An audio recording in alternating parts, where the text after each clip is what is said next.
Hello, good afternoon everybody. Welcome to this event as part of the London Games Festival, this inaugural event actually.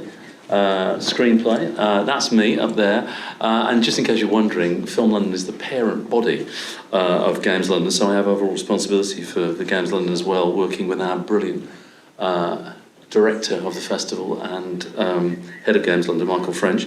And basically I'm going to guide you through this afternoon's hopefully fun and informative events. This, as I said, this is a brand new event, which we hope, or we believe, and we're committed to making an annual event as part of the Games Festival, which for those of you who don't know, started actually last night and runs right the way through to April 25, which has been discussing. It may be the longest Games Festival in history, but it's fabulous. There's a lot of great events, and I hope you'll enjoy this afternoon and come back for more. I mean, we started the festival 9 years ago, and we've right from the beginning explored the ways that games and film and television did and did not work together through occasional panels and interviews.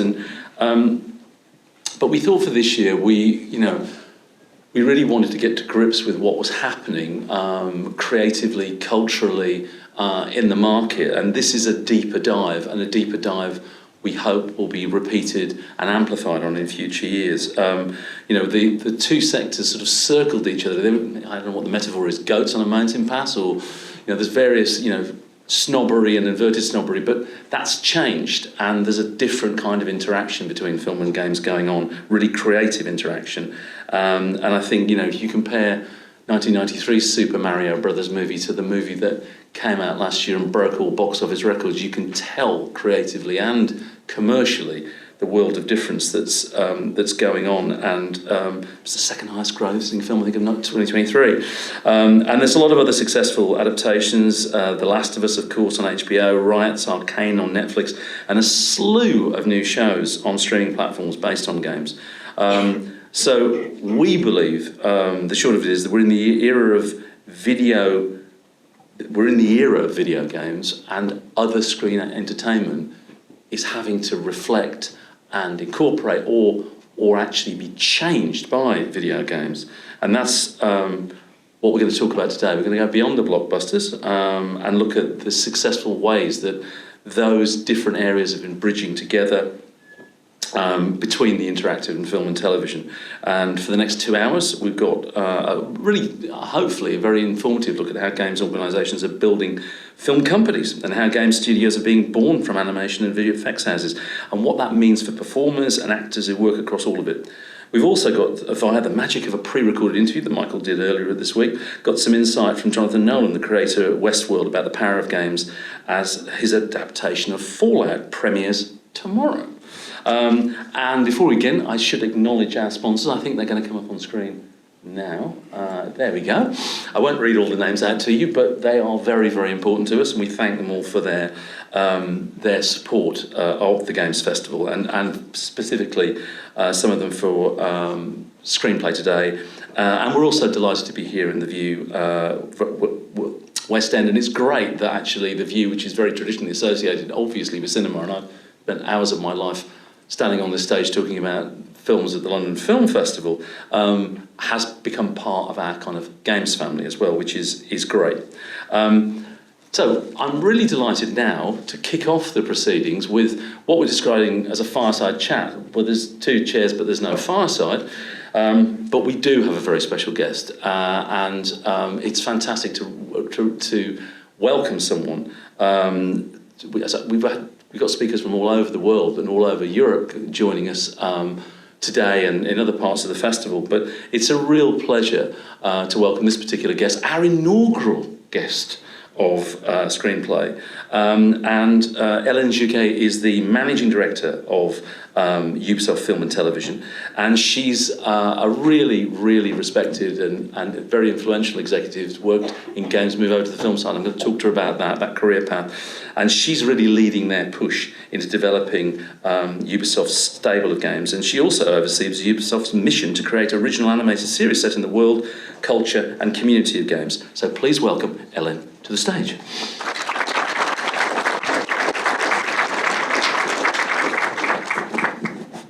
Hello, everybody. Thank you. No pressure, Adrian. Thank you.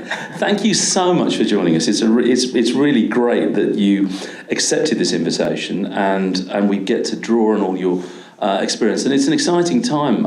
It's an exciting time in the industry, but it's an exciting time for Ubisoft. And before we get into what you've been working on kind of right now and stuff that is coming very soon, I just wanted to talk a little bit, because people are always interested in the trajectory of executives and how they move through the industry. And you've had quite a career with Ubisoft. You must be one of their longest-serving executives. Actually, I'm not. Are you not? I am not, and I'm going to be 26 years, yes, next week with Ubisoft, and I'm not the longest one.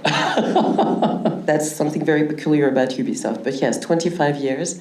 That's how long I've been working for this company and this industry. And you started in the very much the game side, on the marketing and business side of the company. Absolutely. It was almost right after I came out of business school. It was quite unusual at the time, like when your typical trajectory from Ivy League school is not to go into video games at that time. It's about finance and whatever, but definitely not a serious business at that time, 25 years ago. So I went into marketing, moved out to, first in France in the headquarters, and then moved out to San Francisco to their subsidiary. There was 40 people at the time, and we were like way out in the charts. And I guess one of my first successful launch that put Ubisoft on the chart was Splinter Cell, yes. Tom Clancy's Splinter Cell. So one of my fond memories of being a French woman launching a very American military game in the US. But obviously even though, as I say, you came out of business school, you obviously must have developed quite quickly a passion for the games industry and a passion for the products that you were marketing, because you wouldn't have stayed there otherwise. No, absolutely. I think it's what I've always found absolutely amazing about the video game industry. It's the crossover of art and technology. And that's what also I was able to find when I moved out of video games more into animation, for example. It's that same mix that makes it not as snobbish, I would say, as some other parts of the entertainment, yeah. Because the technology that it requires, it's an industry, and it kind of brings you to the reality of this is tough. It takes a long time, and it's hard to make. And that mix of those two expertise really makes something very special, which I think for the longest time has been kind of underestimated, except for gamers that yes. really thrived on it, and it's almost coming out of the garage now, and it's really an exciting time to be in that industry. And so when, obviously you worked on a whole range of video games and Splinter Cell, but onwards, what made you, in a sense, accept the mission, the challenge to move back to Paris and head up Ubisoft's nascent sort of film and television division? I wish I could say it was for love, but really it was for food. Just kidding. So I had, after having been working on one specific country, which was not my country, the US, I actually got in charge of crafting all of the brand strategy from the get-go, from the production team. So my team was all over the studios. Right. And they were helping position the game, bring the studies so that people can make better games that find their market. And so Ubisoft asked me to come back and head that department. That's how I came back. And after a while, after I have had done pretty much every single marketing job at Ubisoft, I thought, you know what, I've spent 15 years working on building those IPs and those brands. Let's see if I can expand them into other medium. And that's how I moved to film and television. And did you have any kind of worry or trepidation about that? Because obviously, as I sort of alluded to at the beginning, the history of, generally, I think it's probably true to say that there have been better video games made of films than vice versa originally. But there's an awful lot of littered bodies of bad video games and very bad movies made from video games that kind of could easily have sort of poisoned the well, because it did. You know, I think it did. For the longest time, there was that notion that everything based on video games was going to be bad. And so we had that kind of a lull at some point, like everybody went in like, oh, I want to do a movie, I would have my video game. And then it crashed, so people started to stop doing that, and it's just starting again because we've had the first successes. So we have our own bodies littered on the ground, but we've learned, hopefully, yeah. And in terms of you developing the strategy, was it always the case that you were going to start with animation as rather than live action in terms of? No, it wasn't. I think it was kind of a circumstance. In France, we had that brand, the Rabbits, which are very well known there and in other places in the world. And Michael's children love them. Michael's children love them. And it's France Télévisions, public broadcaster in France, that kind of knocked at our door saying, those rabbits are amazing, we should make together a series for kids.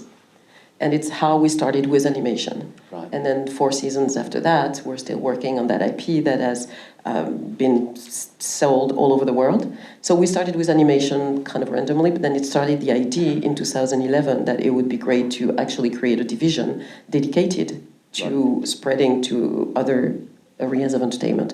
And that's how Ubisoft Film and Television was born. And then we started developing movies and then TV series. So it's been a while that we're working in that area. And how big because obviously with Rabbits, presumably, unlike you've been doing before, you're suddenly having to work with a whole bunch of people that aren't necessarily in the video games world, but are in the animation world. How big an engineering job was it, in a sense, to be able to kind of bring those people, or to recruit those people, or to work with those people to get something that was as successful as it turned out to be, and you got Emmy-nominated for it. But how difficult was that process? I think those are kind of cousin industries. So an animator, whether they work in video games, animation, or in TV series, their work is animation, so that's fairly easy. We also have pipelines. So the big difference is also that we work in real time with real time engines. In video games, it's pre-calc, as we say in animation. And I know that Mehdi will be able to talk to you a little bit better about one of our property that we worked on together, on 2D also, and those are different processes. We started with 3D, which is much closer to what we do in video games, but animation is also a lot of 2D that we learned later. So I would say we're really cousin, and people that, the crossover of people that love video game watch a lot of animation also. So there's a natural DNA that we share at some point. So it wasn't that complicated. We still need engineers that work on the pipeline, just like you do for video games. You need animators, you need designers, you need artists, you need script writers. You almost have the same kind of categories of jobs that are required for both. They work differently and they come from different industry, but we have a lot of people that moved along to the video game side and vice versa. And presumably because of the success of Rabbits, as you said, and doing that with France Public Television, that gave you and the company the confidence to say, yes, we'll have the division, let's develop this more, let's do more. Absolutely. I think it was created even before the series released, but it gave us also the will to go beyond, go to Hollywood, and we got to set up a subsidiary in LA, of course, because if you wanted to make movie and TV series at the time, everything was there. Things have shifted a bit since then, or majorly, I would say, since then in the entertainment industry. But yes, the idea was that people were getting educated to how strong a video game IP was becoming, what a strong install base they could have, and how to talk to the fans. So they started knocking a little bit more about, hey, what are you doing with this Assassin's Creed thing? I hear it's quite nice. What about Splinter Cell? And so we're starting having people to talk to in all the studios in LA, and starting to sign deals or co-develop with them. But I would say at the time, it still wasn't really exactly considered the same way, because the snobbery you were talking about, I don't think people understood each other or considered each other. Like when I was starting in marketing 25 years ago, I was like, oh my God, we should do a trailer that looks like a movie trailer. We were looking up to Hollywood, of course, like we were just the baby in the entertainment world. Yes. And it was, so we started using production houses that were making Hollywood trailers, and we were super happy with that. And so now I think the things have shifted, where slowly the people in charge in Hollywood are gamers. They're Yes. my generation. They grew up with Pong and Atari, and they consider that as a main medium for creative expression. And they are now in power in Hollywood, which wasn't the case 10 years ago. 10 years ago, there was more like, oh, hey, look, a cool license with a lot of people. Let's buy that, do a movie. But I don't think there was the love and respect that we see today, which is when I think the things started changing in terms of quality. And how do you, I mean, obviously, you'll respond if a studio or platform or something approaches you and says, well, we think your game's fantastic, we want to make something out of it. But how do you determine what, in terms of your exploitation of your own IP, in terms of, the conventional Hollywood studio says, well, we've got this IP, we're going to commission a movie based on that. How do you decide which IP you're going to try and develop? Is it based on is it a commercial consideration based on well, this is really a massive game, so it actually should have the potential for audiences to be something else as well, or are there other considerations? I think there's several ways of looking at it. Obviously, a brand like Assassin's Creed or Tom Clancy brands, you have a lot of people coming to say, I would love to do something with that. The universes are huge. We've built amazing worlds. So it's easy to tell, it's never easy, but it's possible to tell a lot of different stories in them. So those are kind of a different model. But you also have the other way around, where we actually love an artist. And we think, ooh, we would love to do something with that person because that person understands video games, it's disruptive, has an amazing universe. That's how we contacted Adi Shankar, for example, for Captain Laserhawk, a Blood Dragon remix. Because that was before Castlevania was released. Right. So we didn't even know that it would be a success at the time.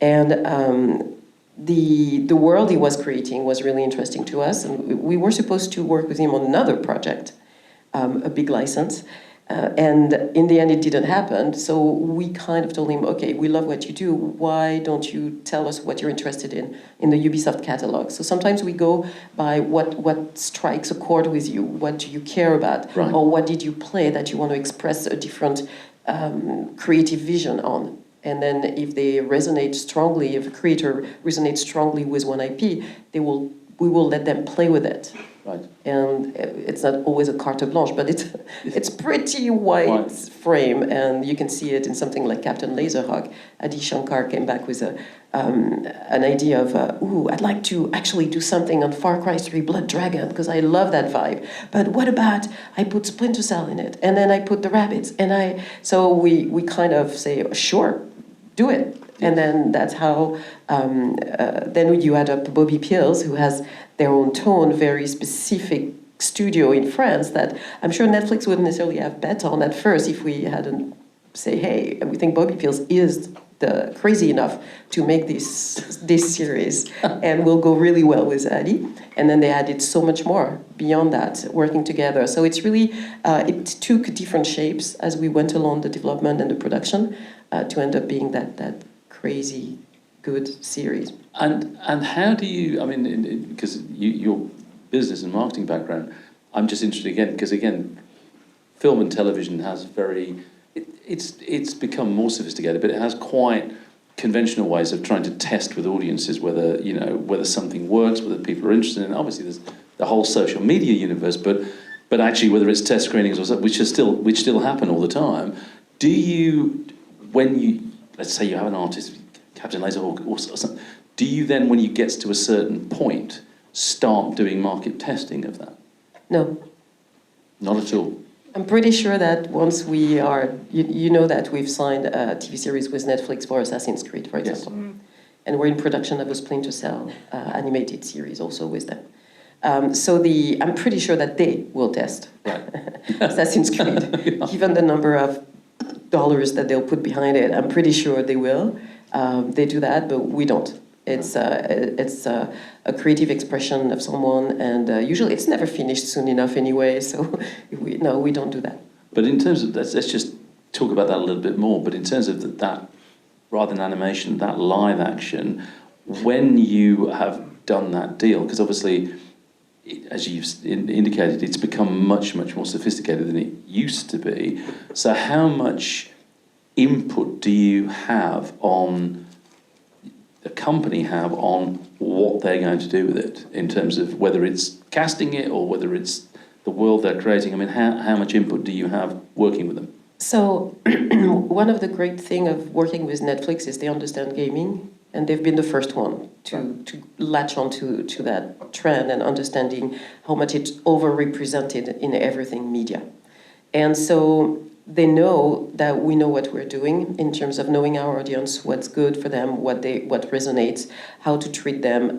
Very rarely do they let a video game company break the show for them, which they let us do because they know it was the right place, right time, we had the right audience to do it. So they are, we get a lot of say. I mean, we don't necessarily write the script, but we get a lot of say because they know to trust us to talk to our core audience.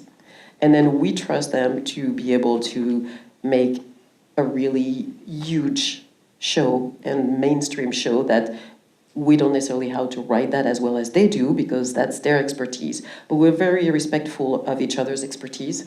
And so far it's been a very interesting and easy collaboration because of that. We each bring something to the table that the other one doesn't have.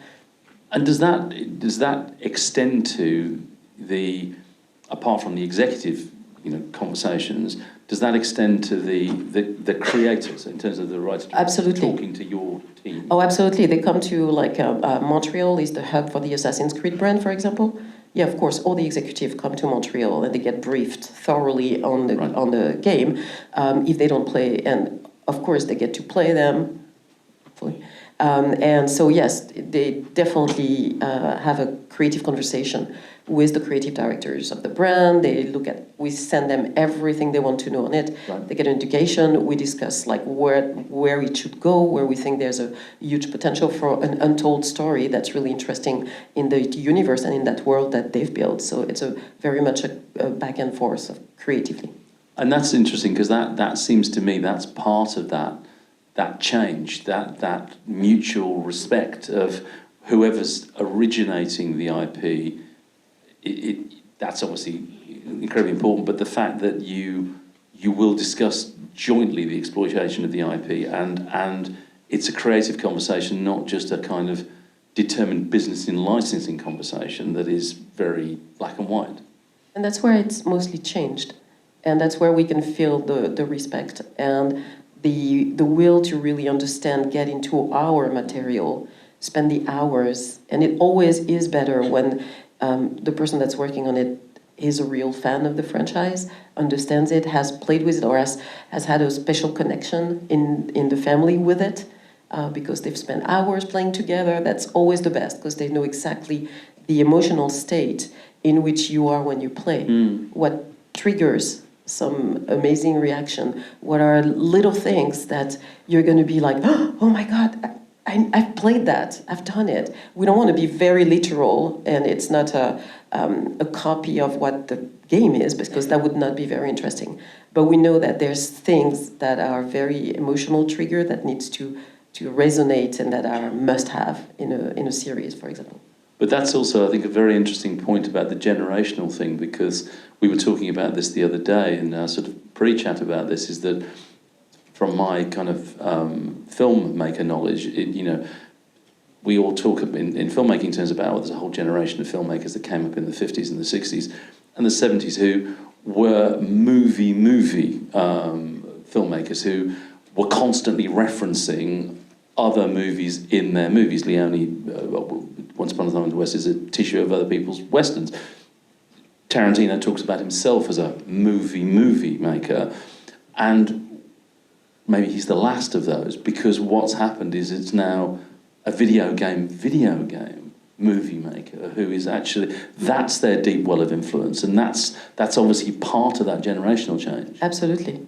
And I funny enough, on Friday, Sam Altman, who's the CEO of OpenAI, so if someone talks about the future, I tend to listen to him. Yeah. He actually put a little tweet, an X, whatever it's called now, saying that movies are going to become video games and video games are going to become something unimaginably better. I thought, oh, what a way to to pave the way for our discussion today. Because I agree with that. I do believe that video games are going to be the major hub for entertainment in the future. What form it will take, I think we still have to invent, but it is going to be a major hub and create worlds that we haven't imagined yet.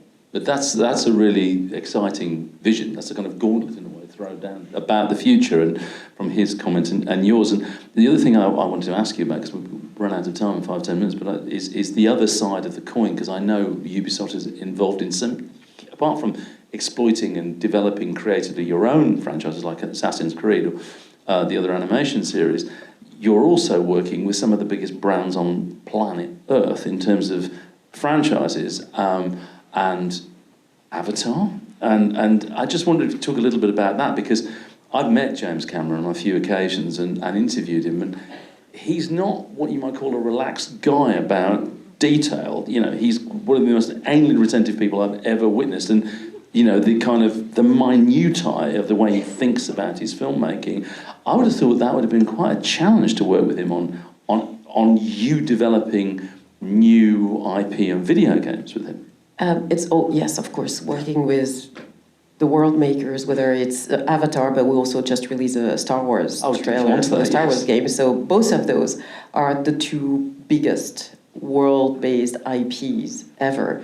So it's a gigantic chance to be able to work with them. But yes, it requires a lot of back and forth creatively. There's a lot of limits, but it's also it's about building trust from the get-go. I think the reason why Ubisoft managed to get those two licenses and work with them is because we are the company that's probably one of the biggest world builder. Yes. And the promise is, let us build a part of your world, because we understand it, we respect it, we love it, we're huge fans, and here's our vision of that world that we would love to build together with you. And so we've created new worlds for those two games, a new biome for Avatar, a new planet for Star Wars, and it's about being sure that whatever we put in the game is of quality enough, and that's where the conversation with James Cameron was. It's of enough good quality that he would put it in the movie if he had to. And that's the level that he's expecting. Yes. And once you know that, and if you trust that you are able to do it, then you play in your own area that could be, part of that whole universe. But he's been very much a video game, I wouldn't say a fan, but very interested in that industry for the longest time, just like Spielberg. Those two are, of course, a way to look forward that's quite amazing in this industry. So video games have always been a part, I think, of their foresight. And in terms of going back to Star Wars, and you mentioned, I think everyone, it dropped too late for us to be able to show you the trailers today, but there is a new Star Wars trailer that literally has just dropped. I would have thought that that's also, I mean, with James Cameron, it's a creatively challenging process because of his passion about what he does, which you've very eloquently explained how you work with him. But with Star Wars, I would have thought it's another level of challenge because, to put it bluntly, Disney doesn't take any prisoners with regard to its brand or ILM in that context. And so that must create a whole additional level of negotiation. Yes, it takes a lot of time. It's complicated and lots of meetings. Yes, it is a very intense relationship. It's very close, very structured, and we have dedicated people that are maintaining that relationship and the level of trust that needs to be there at all times. It's also, we need to get into the marketing structure. So that's an everyday work, but it's such a chance to be working on those huge IPs and collaborate in building those worlds. We have so many people that have been dreaming of that as they got into the video game industry. And so, almost my last question, because I'm looking at Michael, I think we've got to wrap this part one and move on to our next piece of content. What's it therefore been like seeing that journey as you've gone from well, we develop an animation television series for public television. Oh, it's been successful suddenly, and now you're making Assassin's Creed over here with Netflix, and you're Disney, and working with James Cameron on Avatar. What's it been like building that sort of new entertainment label within the games business?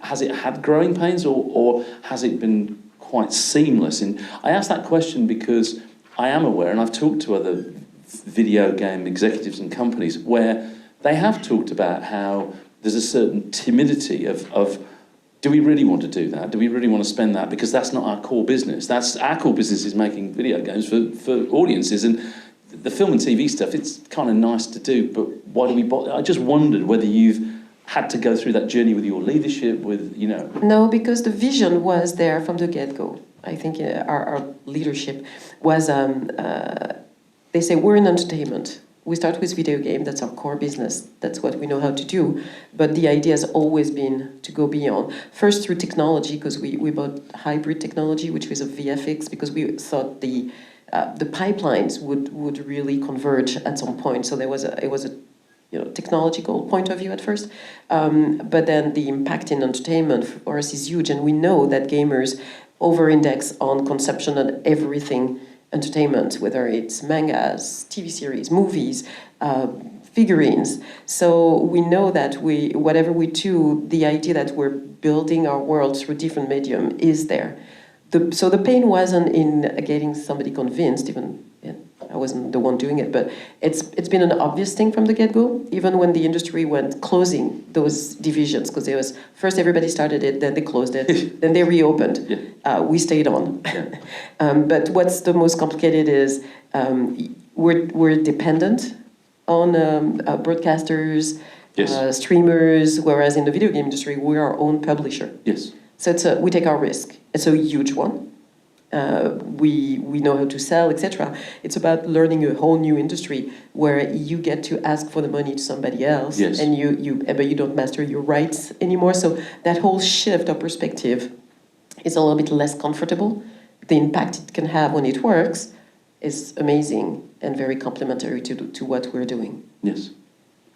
At that point, I think we have to stop. But I wanted to thank you so much for agreeing to be our inaugural guest of honour for Screenplay. Very honoured. And thank you for these incredible insights. I have to say that what you've said is very inspiring, and I think very exciting for anyone interested in that convergence and opportunities between film and television. And that quote, as you said, for going into the future and for things that we don't yet know about that are going to be even greater than we've got now. So thank you very much, Ellen. Please give our guest of honour a big round of applause. Thank you.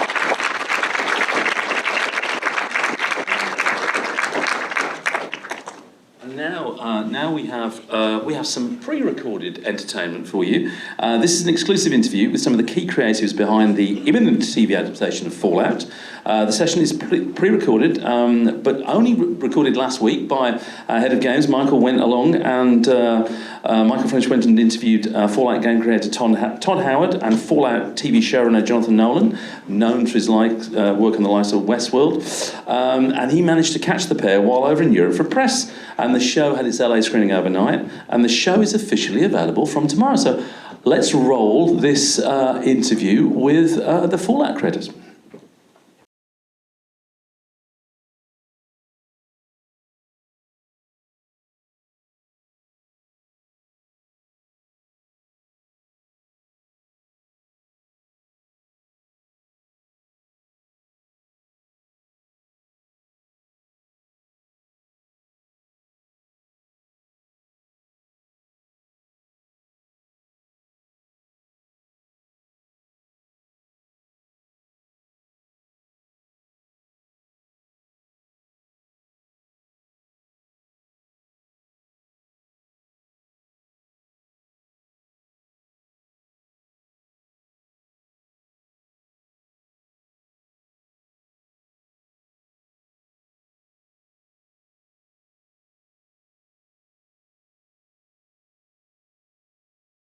It's fascinating insight into that new television series. And so we're now going to move on to our next panel, the world-building panel. For our next discussion, we have creatives here to talk about working with IP and expanding our entertainment universes as the collaboration between games, entertainment and VFX deepens.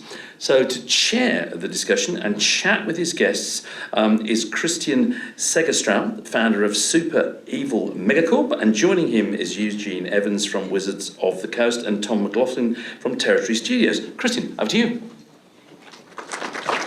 Thanks so much. Thanks so much.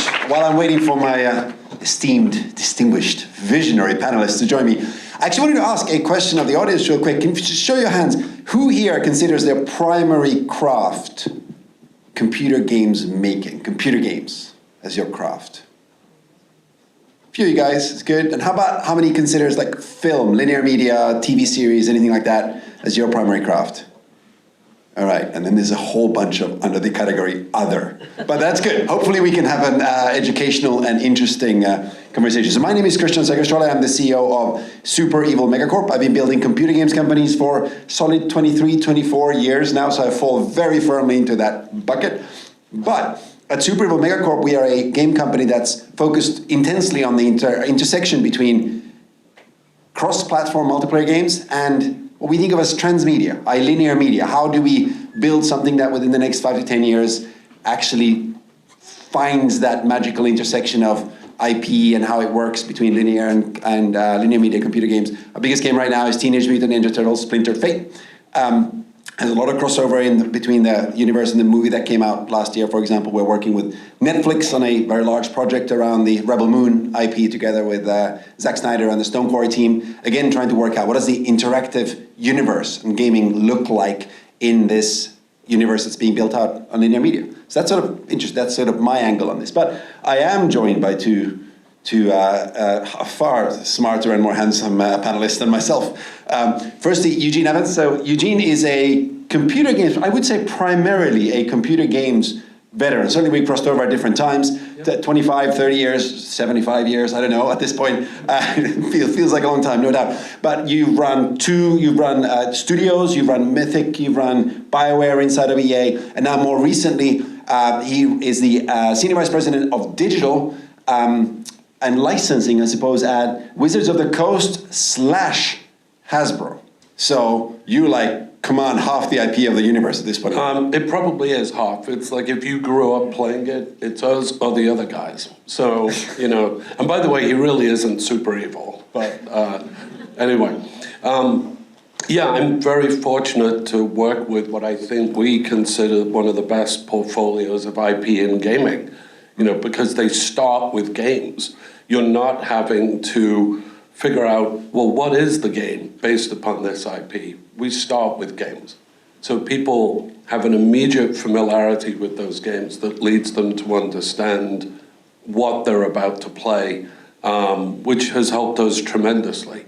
And we're also very fortunate that creators today, whether this is in Hollywood or in video gaming, have grown up with those games and understand them, are emotionally very passionate about them, and want to explore other expressions of how to bring those games to a growing and global audience. It literally is a continuation of what we saw from Helen earlier on, which is an amazing fireside chat, and also what we saw in this really beautiful infomercial, I suppose, about Fallout and the series.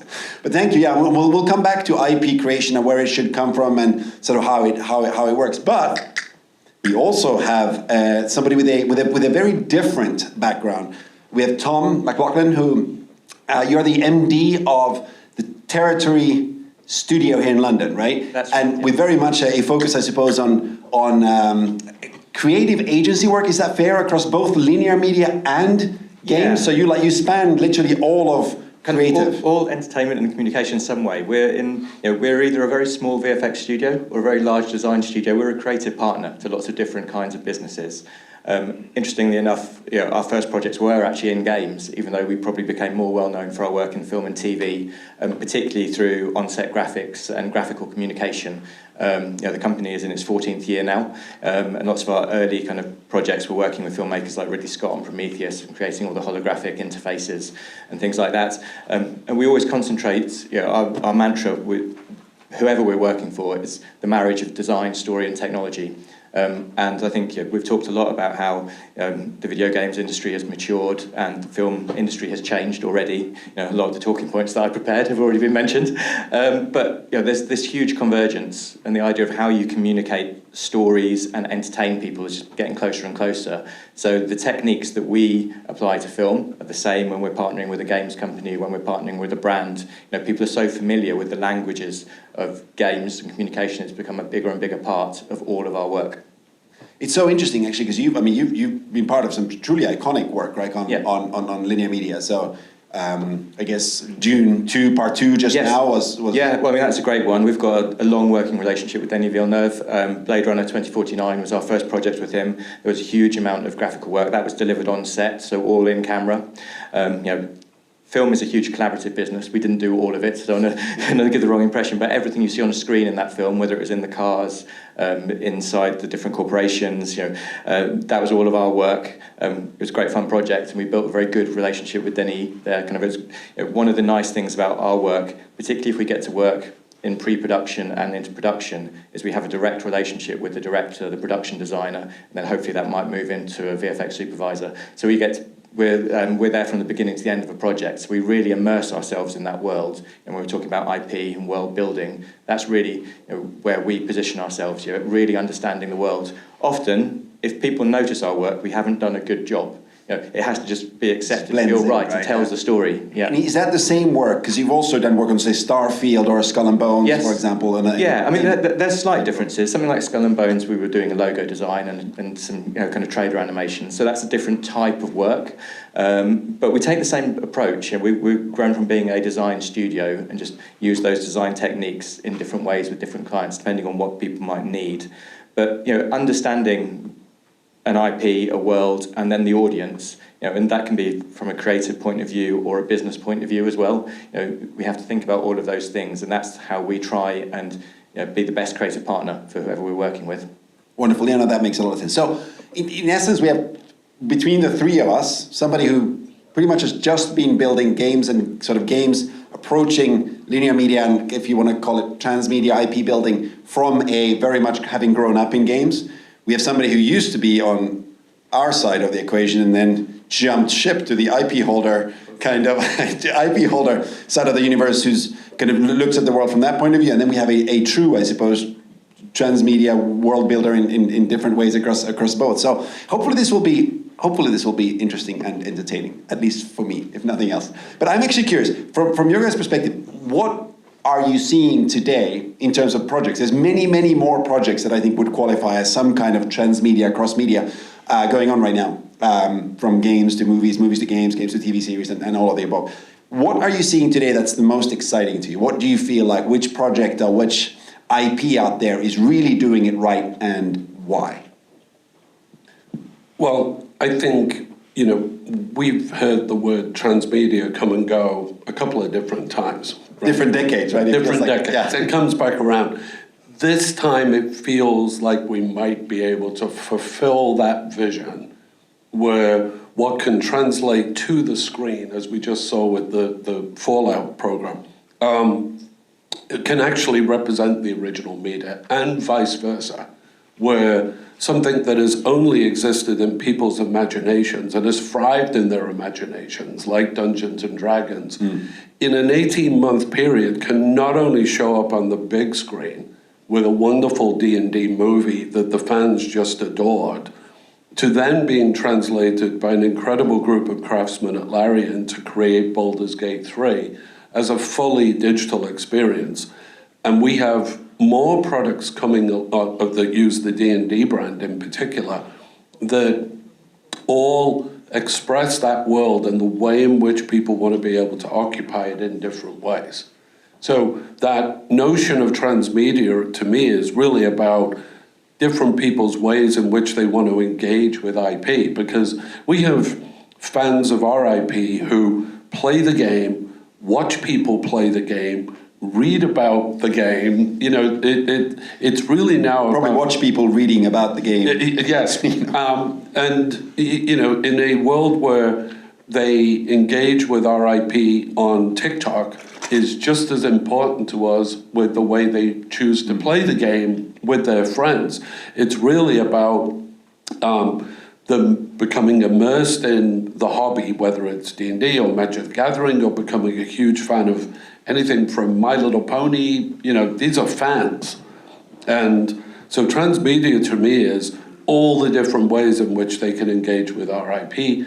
And gameplay and video games, I think, are simply the most immersive and compelling form of that today. Entirely objectively. Just like you think that D&D is entirely objectively the absolute best pinnacle of implementation, execution of transmedia There's a reason we call it the world's greatest role-playing game. I see. Okay. Well, you know, that is no doubt objectively exactly the right point of view. I'm curious, Tom. Do you have views on that? I don't have a specific example, but I think what I'm excited about is, you know, we touched on the change in quality of some of these adaptations. So if you think about something like The Last of Us, for example, and that was a project we were not involved with in any way, but I think what the people who did make that did brilliantly is they identified, you know, the core emotional element of the IP and thought about how you transfer that from an interactive media into a linear media and delivered it really well, you know. And so it satisfied an existing audience. People felt that it complemented their experience that they had,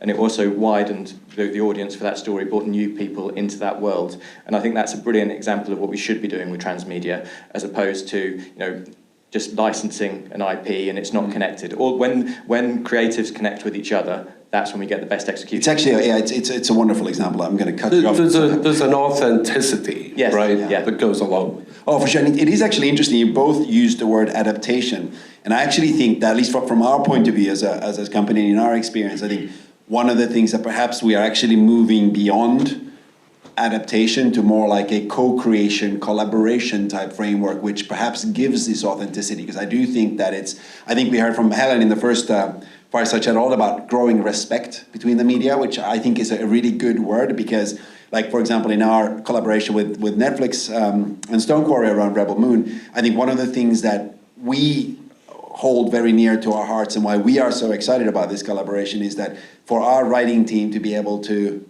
and design team to be able to interact with the Stone Quarry writing team and to, if you like, co-create. Not so much, I mean, of course, you know, we are experts in games, they are, you know, experts in building the IP and building the world, but to be able to discuss how to co-create elements of the world that are exciting and really suitable for, in particular, gameplay that adapts over time, what we call live ops, as in like a live, living, breathing service that is really different from a linear media experience, and how we can both try to understand each other's viewpoints as to how to create a universe that is particularly interesting, where stories can be told from multiple angles. And that co-creation process really, to me, is core of what I would certainly like to see transmedia evolve toward, and where I think we just see better product. Because at the end of the day, a film or a TV series that is natively produced for that medium is always going to be better than one that is attempting to just recreate whatever the writers wrote for the game across the board. I'm actually curious how you both have seen that evolve over time in terms of the pure sort of limited adaptation versus actual creation. I think one of the things we've witnessed, because certainly, and D&D is always such a good example, so I'll keep going back to it. The fans of D&D who grew up playing the game in the 70s, this year it's 50 years old, right? They were fans, and now they are creators in Hollywood, in media, in linear, in film, in TV. And as writers and creators, they want to be able to express what they love. And they're drawing upon those things that triggered them emotionally as children. And you get things as wonderful as Stranger Things that comes out of that, which is a real celebration of D&D in their childhood and getting to play it. The the creative team behind the D&D movie were first and foremost fans, and they wanted to be authentic to it. And I think that's a big generational shift that's happened, where people who were perhaps attempting to bring video games to the big screen hadn't grown up playing them, whether it was board games or video games or any sort of... There are some horrible examples. Yes. Well, amazing. We live... Do you want to pick any? No. Mario. Yeah. Look, they. I think they made up for that with an absolutely wonderful Mario movie. Just to be clear, we're Right. not talking about the recent... Yeah, you should probably make this clear what you're talking about here. But why was that movie so wonderful? Because it was authentic to the brand, and it had Easter eggs laid in there for the true, really deep fans, as well as having a really accessible storyline, and obviously, and all of that has to be true, and that was equally true of the D&D movie. It's all good. Great. Tom, any thoughts? Yeah, I mean, I think what's interesting for us in that sense is, the way creatives have grown up, matured and developed with these games, and we now have the same people will be working on Dune for Denis Villeneuve, will be working on a game for Ubisoft, will be working on a product for a car company. So it's the same creators. It's not siloed anymore. Film in particular, in my experience, is in many ways quite a traditional industry and quite hierarchical. And from the outside, it can be quite hard to understand exactly who's in charge of which bits until you kind of immerse yourself in that world. And video games are similar, I think, as well. Finding your way around how a games developer works. Not all game studios work the same way. But that was my initial experience. I think that has changed over the kind of 20 years I've been doing this type of job. Now people are much more open to collaboration and talking, and you have those creatives, whatever their discipline might be, they understand other disciplines, and it all comes down to the core of telling a good story, entertaining people. So people are thinking in the same way, as opposed to kind of shutting the door, going, no, I know best about how to entertain my audience, and it's different to your audience. So now it's one audience, really. It is actually, it's really interesting. I'd love actually to get sort of double click a little bit on that culture aspect, because certainly traditionally how games are made has been incredibly collaborative, partially because it has to be, because the coder will never understand art the same way as the artists, who may not understand what goes into the tech art of the animation pipeline, and you sort of have to all discuss, can something even be done? Will it be able to run on the GPU or whatever to make it beautiful on the thing? So game making has to be somewhat collaborative, whereas I think Hollywood certainly in the past was kind of famous for being quite top down, and with very different expectations of how decision making should even work. I mean, I had a good example. Just yesterday I was speaking to somebody and I learned something yesterday. I learned that in movies, executive producers report into the producer. In games, producers report into the executive producer. So like, if you say you're an executive producer, it means two really different things, depending on which side. The language could be hard to interpret. Even the language is different. So do you see any, I'm interested, because you've sort of straddled one foot on each side, are you seeing sort of a convergence of culture, perhaps, in the two ways of creating? There's definitely some convergence, but I think there's also just a general openness that wasn't there before. So there's an acceptance that maybe the way you made your last movie or your last game might not be the way to make the next one, and there'll be a discussion at the start about how we are going to make this together, and it is very collaborative. Filmmaking, by its nature, has to be collaborative because there's so many people involved, but the way it was always managed was very top down. I think, actually, I get your point about games. It is very collaborative. I think maybe what I was meaning is if you're a partner, it's traditionally you're kind of on the outside and there are people on the inside, and they might give you a task to do. So, but now our relationship with those games companies is changing too. You can sometimes we will embed people within teams. They might work within a team for 6 months and they're brought in because maybe they've got a different skill or they're going to think about it in a different way. And that openness, I think, is what has changed in both industries. But we've both been doing this for long enough to have seen teams grow. And teams on video games are now just unfathomable at times. Hundreds of people, which I think movies have been living with for a while. But I think out of that, it's also just become an incredible amount of craftsmanship, where now we're hiring writers in ways we hadn't done maybe 10 years ago, and animators, and just people to really, people doing animation rigging, and it's becoming more and more specialist. You just heard about making every pixel work hard. Right? Yeah, and you know, I think that is equally gaining respect between the different crafts, because some of those crafts are crossing over. Yeah, and we use the same tools a lot of the time now. It's exactly the same softwares that people have learned at the same colleges. They've maybe just gone off and chosen slightly different careers, but they can jump between the two all the time. Unreal is being extensively used in movie production. Yeah, we use it a lot. You know, we also do a lot of interactive installations in museums and expos and things like that, and we use Unreal and we use Unity and lots of different game engines. When we do work with a company like Ubisoft, we often animate within their game engine.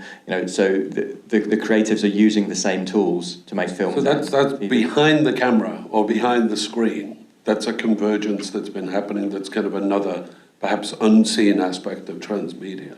Yeah, so we talked about convergence of culture, convergence of tools, which is really interesting actually how that's been happening sort of stealthily almost behind the scenes for some time. How about the actual IP creation process? Because it's interesting, maybe starting with you, Eugene, like, I mean, you represent IP today that came to life through being a board game like Monopoly, which has since then, I don't know when we're going to see the Netflix series Monopoly. You know, I don't know if you're going to announce something today or something. Well, I'm proud to say no. But in terms of IP does get originated from games. We just saw a good example of Fallout, but from movies, from TV series, from board games. I'm actually really curious: is there a best place to originate IP, or for it to be successfully transmedia, if you want to call this, and should it come from one place, or is the future that we make an IP, design it from scratch to be like really amazing across all different forms of media? How would we even begin to do that? Yeah, I wouldn't like to say it's best from one place or the other. It starts with amazing talent who know how to do world building. You know, and now what you're finding is that people who might have been drawn to writing screenplays or writing for theatre and now for movies are now going, well, no, I want to write for games.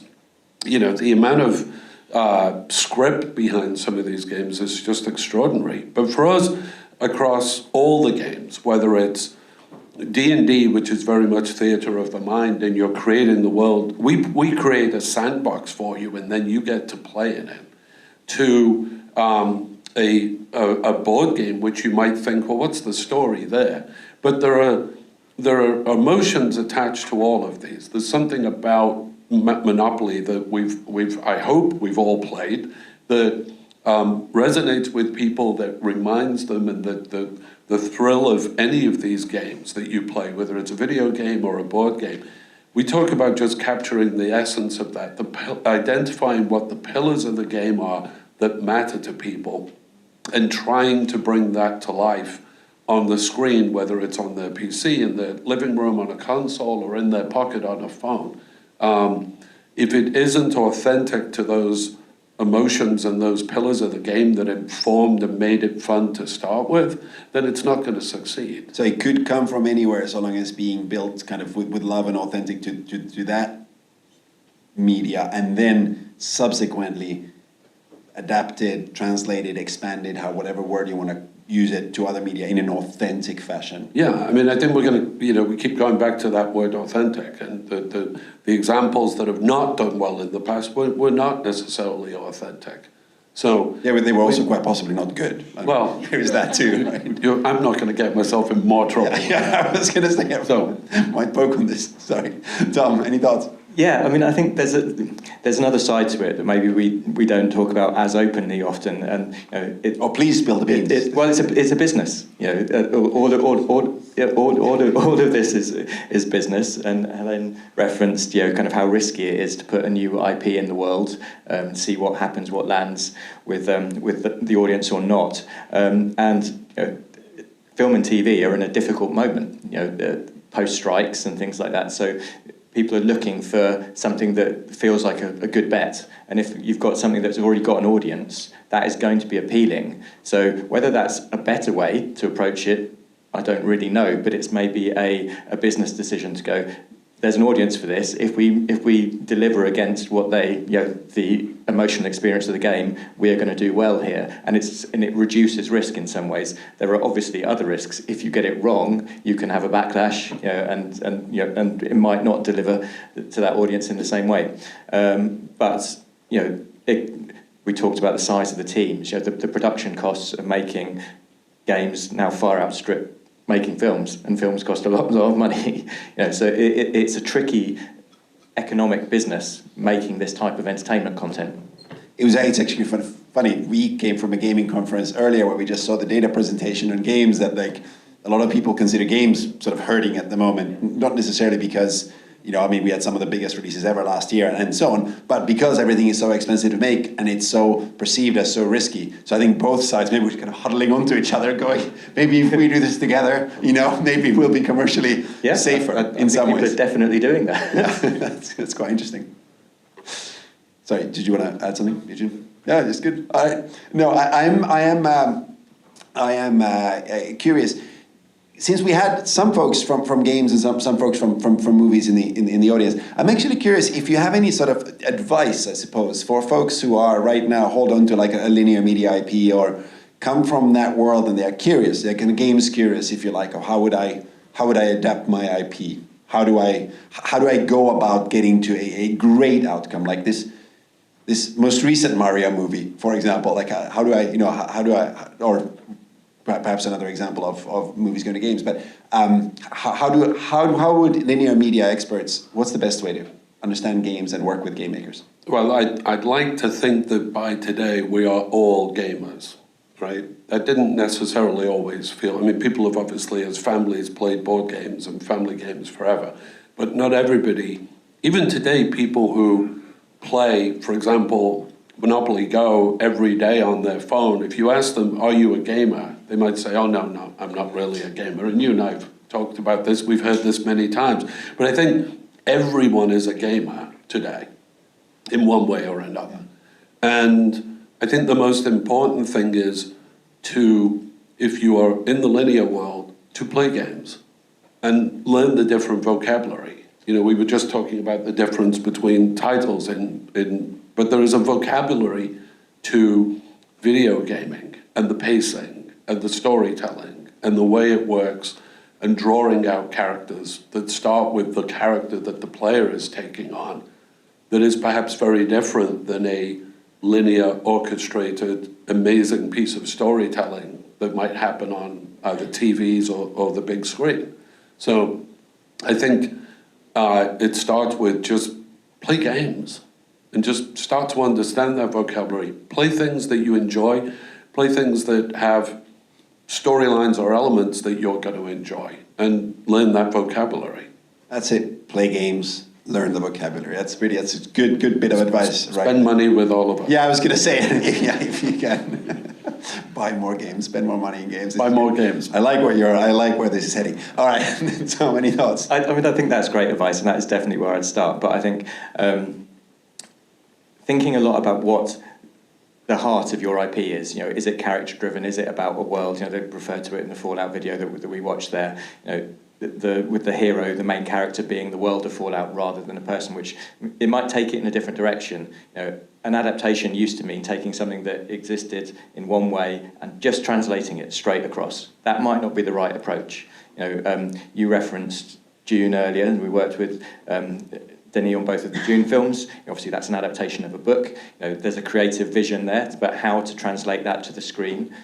There is now a Dune game being developed, and there's also a Dune TV series. And people are going to take that world and tell stories within it in different ways. And some of the characters cross over, and some of them don't. So kind of getting to the heart of what your IP is about and who it's for is going to help guide you the best way to move from one media to another, whichever direction you're going in.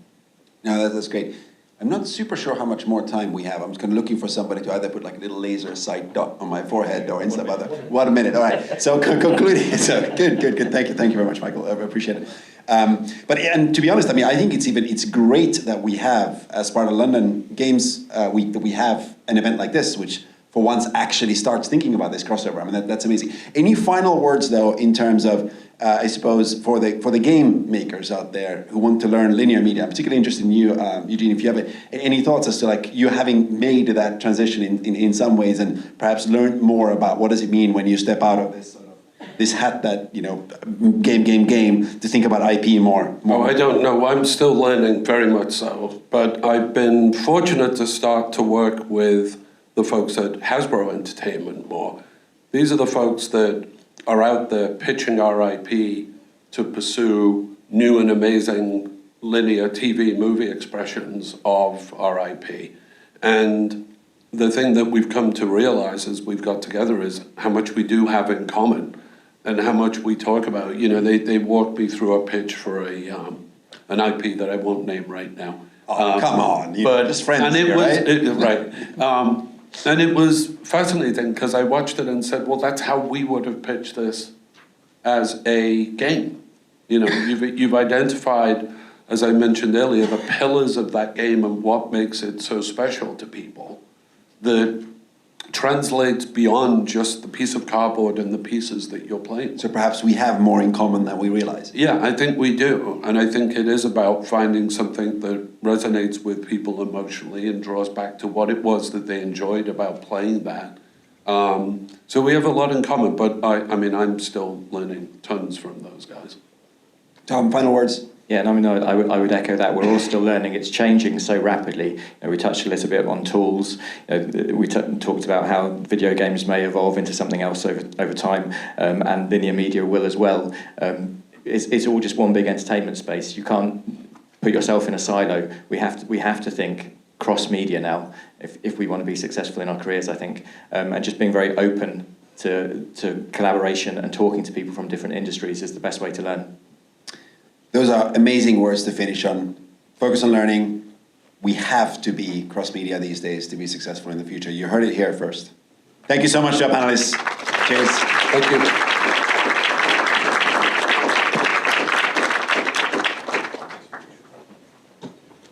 Well, thank you to Kristian and all of those terrific panelists for moving this discussion on. And we come to our second panel, our third part of the day. This is the Olympics of acting. So when we talk about where games and films are blending together, we can't ignore what this means for on-screen talent. Actors and performers are now expected to work more and more across physical performance plus voice and performance capture, and hugely multidisciplinary. And to find out more, we turn to one of the biggest games at the moment, Baldur's Gate 3. So next up, performance director Aliona Baranova and actor Jennifer English chat with Shay Thompson about how performing in games can be the Olympics of acting. So please welcome our panel.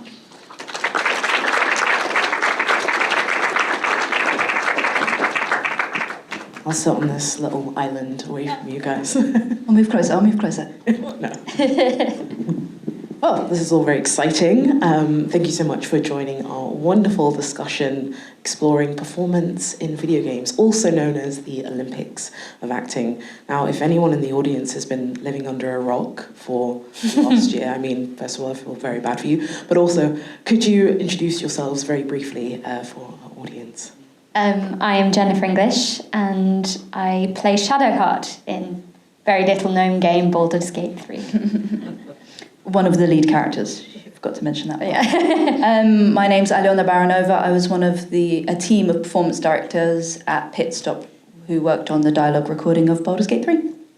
Wonderful. Let's jump straight in, shall we? I'd love to kind of look back at how you both got started in your careers. We can start with you, Aliona.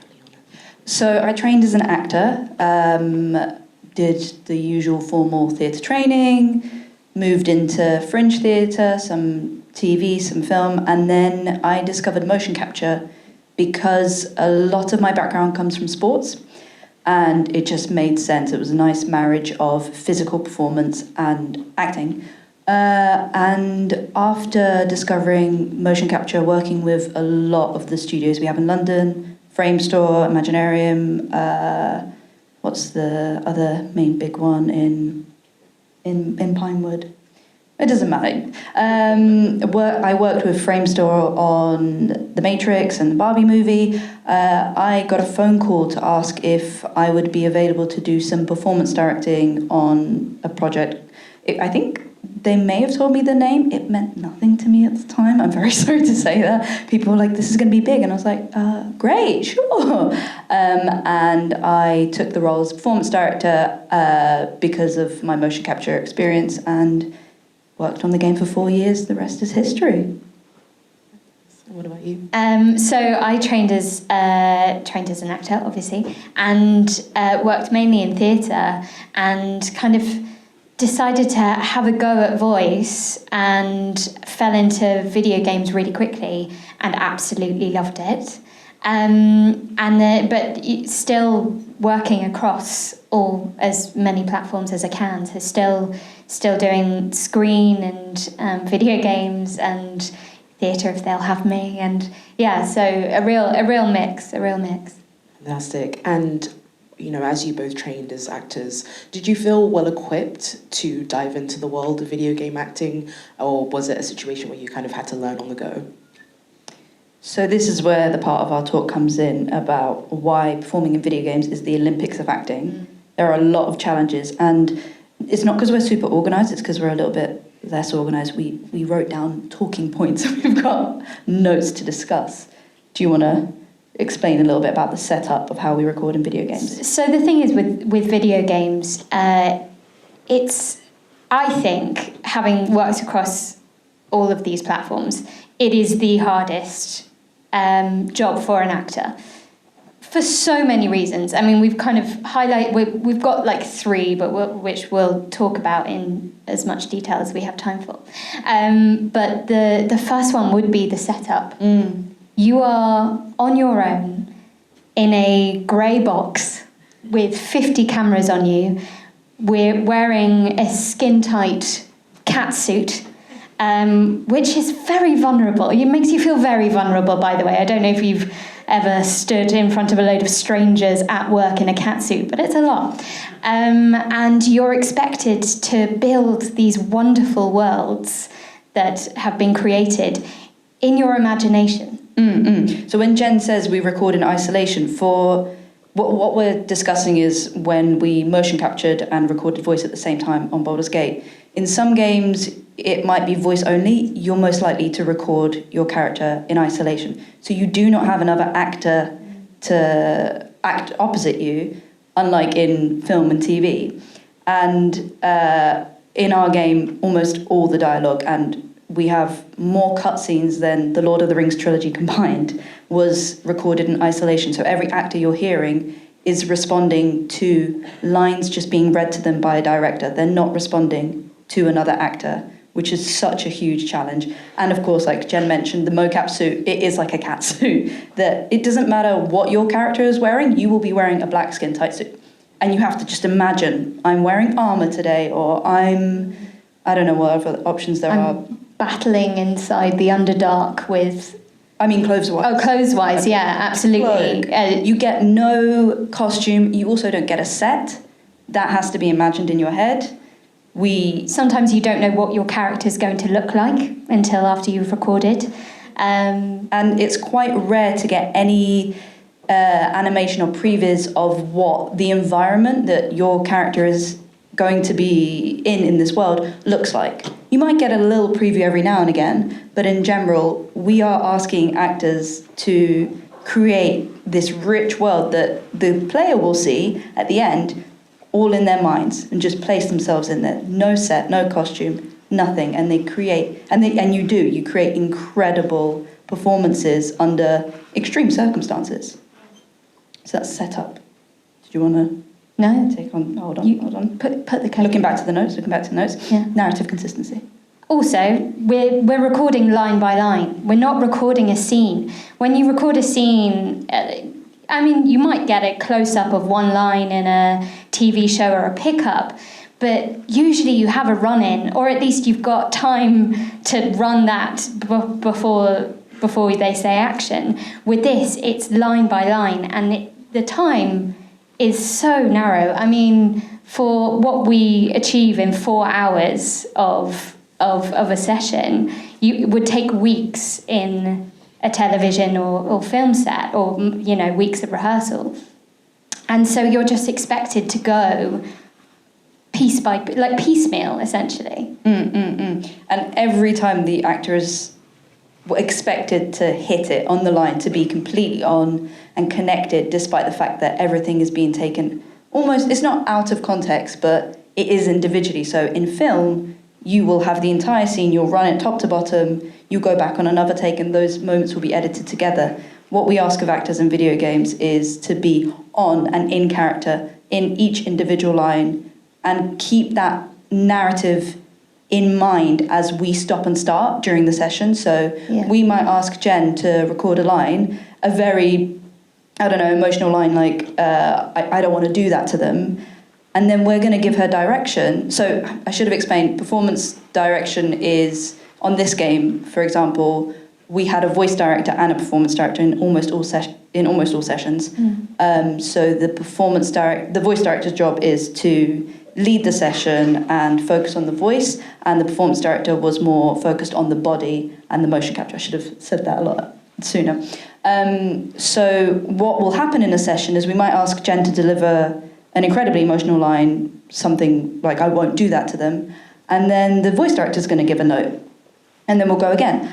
And then I'm going to give a note, and then we'll go again. And then the technicians might have a little something that they need to fiddle around with. So we're going to go again and again and again, and we'll repeat line after line after line. By the 10th read, we still need Jen to be on it and give a truthful performance and be completely connected to what she's doing, but also stay consistent with where her character was at on the previous line, which she recorded 10 minutes ago now, 20 minutes ago, but still keep that journey going through it, which is, it takes a lot of discipline as an actor to be able to do that. And also you're thrown around emotionally. I don't know, I'm assuming most of you have played video games. They're not casual games. It's not just your run-of-the-mill, and occasionally you get it, like kind of casual conversation, but you could go from that casual fireside conversation to fighting for your life against a mind flayer the next minute. And you're kind of expected to do that in a very short amount of, there's no 5-minute break, get yourself there's no hyped setup, up. but we don't take an hour pause while we change the setup of the cameras. It's just, now you're, like you said, fighting a dragon, and now you're by a fireside. Sorry, I interrupted you. No, you're great. Sorry, I just wanted to ask about the discipline of actors required. I'm not trying to throw any other actor under the bus, but just because when you said that, it got me thinking, is this why a lot of actors who work predominantly in film and TV kind of struggle when making that transition over to video games? Like you said, it sounds like a really arduous process. I mean, I've seen you direct people who are so experienced, absolutely flounder as soon as they get into the volume. It's so overwhelming to have a 360-degree view of you through cameras. They surround you all the way around. Sometimes if you're doing a cutscene and you're in a studio, in a larger mocap studio recording with other actors, you'll have a camera attached to your head. That's just in front of you and a light. And of course, you're gonna flounder in those scenarios. But it makes sense. You will get the occasional actor who has come from screen or theatre who absolutely thrives, but the video game actors who are experiencing that setup, I think, can do anything because they really are the Olympians of acting. Did you have anything you wanted to add to that, Jen? Going back to what we were saying about sustaining that emotional journey, we also jump scene to scene. So we recorded on Baldur's Gate you recorded for 4.5 years? Yeah. I recorded for 4 years.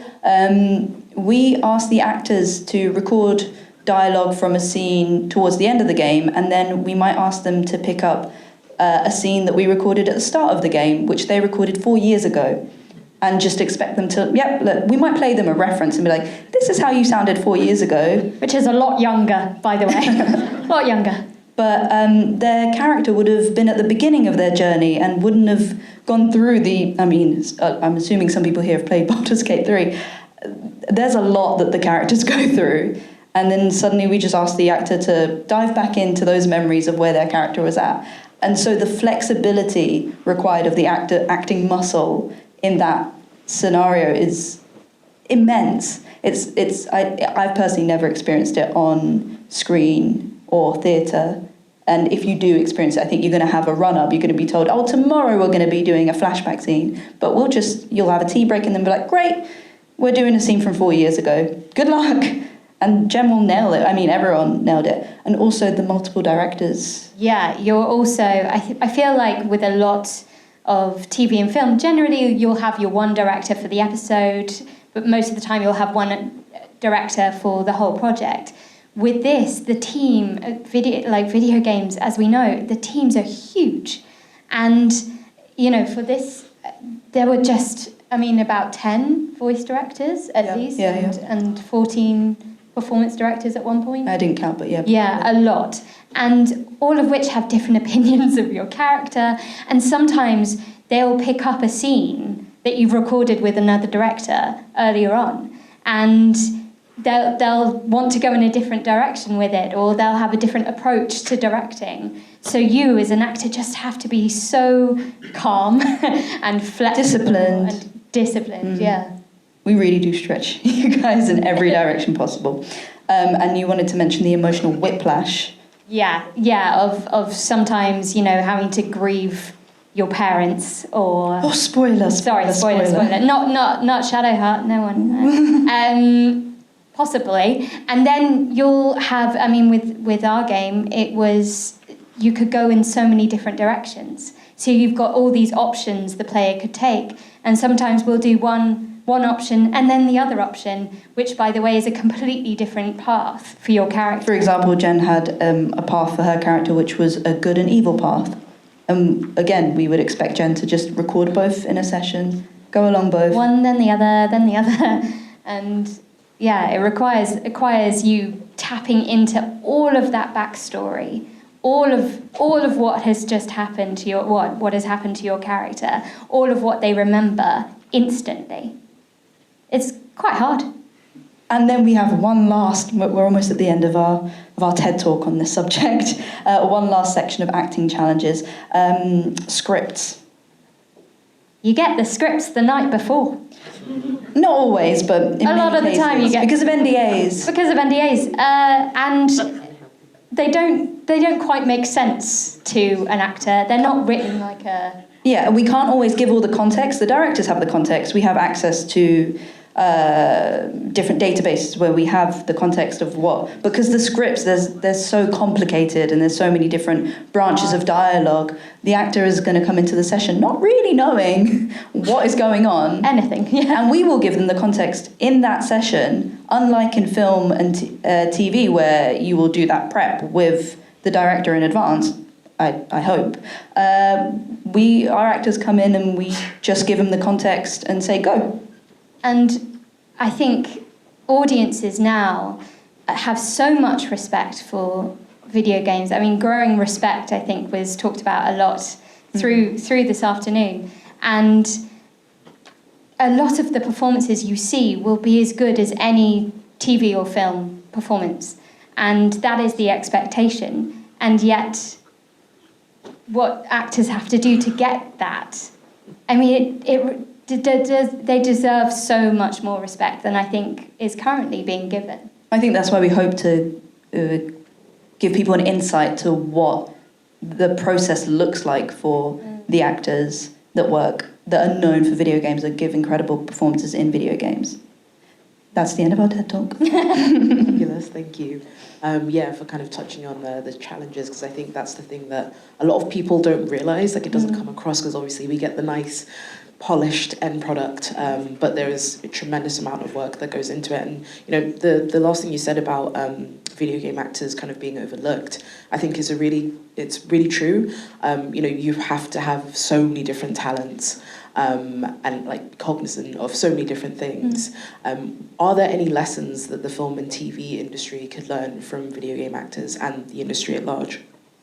I think what I love about video game actors is that, for the most part, I don't think Idris Elba had to audition, but a lot of the time, and this is what I've heard from developers, is that they'll be given a load of actors to listen to with the little segment of script they've been given. And they'll be listening to them blind. So there's they won't know the actor's name necessarily. They certainly won't know what they look like. Or, they might have a visual reference if they're auditioning for mocap. But they won't know or care. So a lot of the time, and this isn't always the case, it's a lot more of a meritocracy. There's not a great deal of nepotism. There's not a great deal of, oh, they're a model, they're beautiful, oh yeah.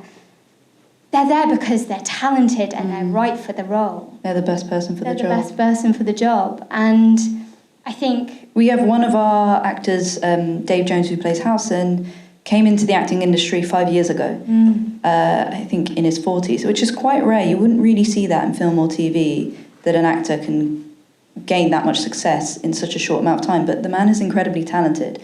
And we, I think, in games are a lot more open to that. And as Jen was saying, it creates more of a meritocracy. Carry on. Yeah, and just to say that I think there isn't a lot of crossover of video game actors into screen. And I think we're really missing out, not only on the fandoms and audience that these video game actors have, which are huge and devoted and loyal, but also you're just missing out on some beautiful talent that maybe can't get into screen because they haven't got a famous grandfather or whatever. And I think there's just so much untapped talent there. And I think as we're getting more and more video games on screen and beautiful work and beautiful storytelling from people who are hugely passionate about it, we should be getting the cast along with them. Yeah, sure. We're clearly very passionate about the performers we've come across in video games.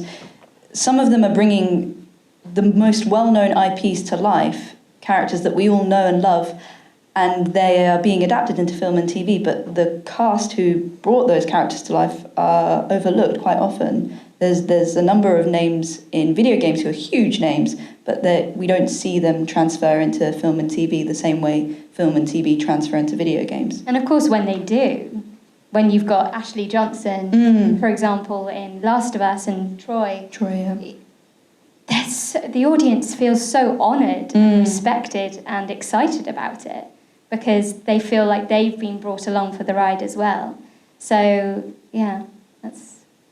So basically, if there's any decision makers in the audience, hire these power. And everyone else too, yeah. We just want to give everyone newfound appreciation for the performances that people are doing in video games and understanding of what trials and tribulations we're putting those actors through, because it is intense. And I think people don't realise that the performances they're seeing, we are testing. It really is. I would love to do a reality TV show of Olympics of actors and just put video game actors next to actors known for screen. There's nowhere to hide. When it's mocap, there is nowhere to hide. And we will see if you are genuinely connected to the text and what you're recording. And in screen and TV, it's not the same. You can give a beautiful performance, but it can be technical more than emotionally connected. Whereas in a line that's recorded just of your voice, or voice and body, your body language will give you away if you're faking it. You can't fake it. We will stretch you beyond what film and TV will stretch you in terms of what your character is going to go through. There is no limit, really, of the imagination of video games, and you won't see actors go through the same experiences in film and TV as you will in games. Amazing stuff. So I want to kind of go back to Skate, of course. You mentioned it took 4.5 years to record all of your lines. That's a lot. That's a lot. So what did that process kind of look like for you? I know you said everything was sort of filmed or recorded in isolation, but was it like an iterative process? Did you have like any input on the script and the character as time went on? No, I mean, we get asked that a lot. I think it's so hard to say. We didn't record with the writers in the room, which does happen, and I do love it when that happens, because it does feel a lot more collaborative then. But they could be on the call occasionally. Yeah, they would be on the call occasionally. it's one of those questions you'd have to ask the writers. Like how I think John Corcoran, who wrote Shadowheart, I mean, has said that he was influenced to an extent by my performance, but no, I didn't go, oh no, I don't think she would say that. I mean, you did keep saying in sessions, I think Shadowheart loves animals, and would say that in an appointed way because everything is being recorded, and I think eventually it did get passed back to the writer, and therefore that made it in. But in general, not so much. No, not so much. That's good. We're at the whims of the writers. Yeah, I mean, it's a testament to Larian's writing team, honestly. Yeah. They're fantastic, so good at what they do. And one conversation I've had about Baldur's Gate is that the performance direction on that game is fantastic, and I feel like it's such an underappreciated area of our industry. I'd love to know, like, if your experience as a director informs your acting process at all. Yeah, I think it's a little bit of a misunderstood job title. It absolutely informed me as an actor. I came into it, that's 4 years of watching incredible actors going through the most tenuous? Is that the right word? Tenuous of scenarios, and seeing what truly works in terms of being connected and authentic and truthful in your performance, and seeing actors do that under time pressure, because we record fast. There is time pressures in video games. Not so fast that we clearly we don't skip on detail, but there is we do record at pace and watch. I was very privileged to watch so many incredible performers do what they do, and on top of that, being in the director's seat as an actor now. 4 years ago when I was on set and a director would give me a note, I'd be like, oh no, what am I doing wrong? But now I understand how much of a collaboration it is working with directors, and when a director approaches me, I'm like, yeah, what have you got? Give me it. I'm ready for a note. Let's work together. Let's improve this. So I think just personally, I've come to understand how much of a collaborative process this is, and that there is a hierarchy, but we all just want to create the best story. I think it's shaped how we are. We're a couple, by the way. We should have probably said that. But how we want to work. I met Jen after she was cast. After she was cast, there was nothing dodgy going on, I promise. It's certainly shaped how we want to work going forward, and who we want to work with. And, you know, like, we're working on a project at the moment that we're hugely excited about, and it's a creative endeavour, and it is absolutely influenced by the collaborative process that was Baldur's Gate 3. So that's really beautiful. And we're bringing together a lot of exciting people who worked on the game with us as well. Yeah, so it's like, it's kind of created this launch pad for us that we never imagined, that we could never imagine, you know. The question was about me performance directing, babe. I went off, didn't I? Just say how good I was at performance. You were so good, though. Yes. So kind of you. No, I love the point about, you know, kind of bringing everyone along with you for the ride, like, because there's so much talent in not only the actors, in the directors as well. Directors. Of course.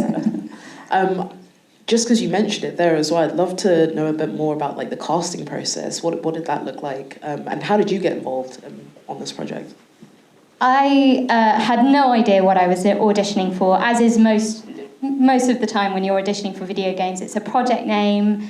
And I probably, if I'd have played Dungeons and Dragons before, which I hadn't at that point, I probably could have. Sorry, Eugene. Where's Wizards? Sorry about that. But so I went into it completely blind, which was probably the best way forward, because I think if I knew what would happen with the game, I would have put a lot more pressure on myself. So I just did a kind of generic thing for each race. So I did my dreadful Cockney, what was it? Goblin. I did it, you know. Can we get a little sample of that? Oh, no, I'm not doing it. And and I just... You always got to have a shoulder involved. Got to have a shoulder involved with your Cockney.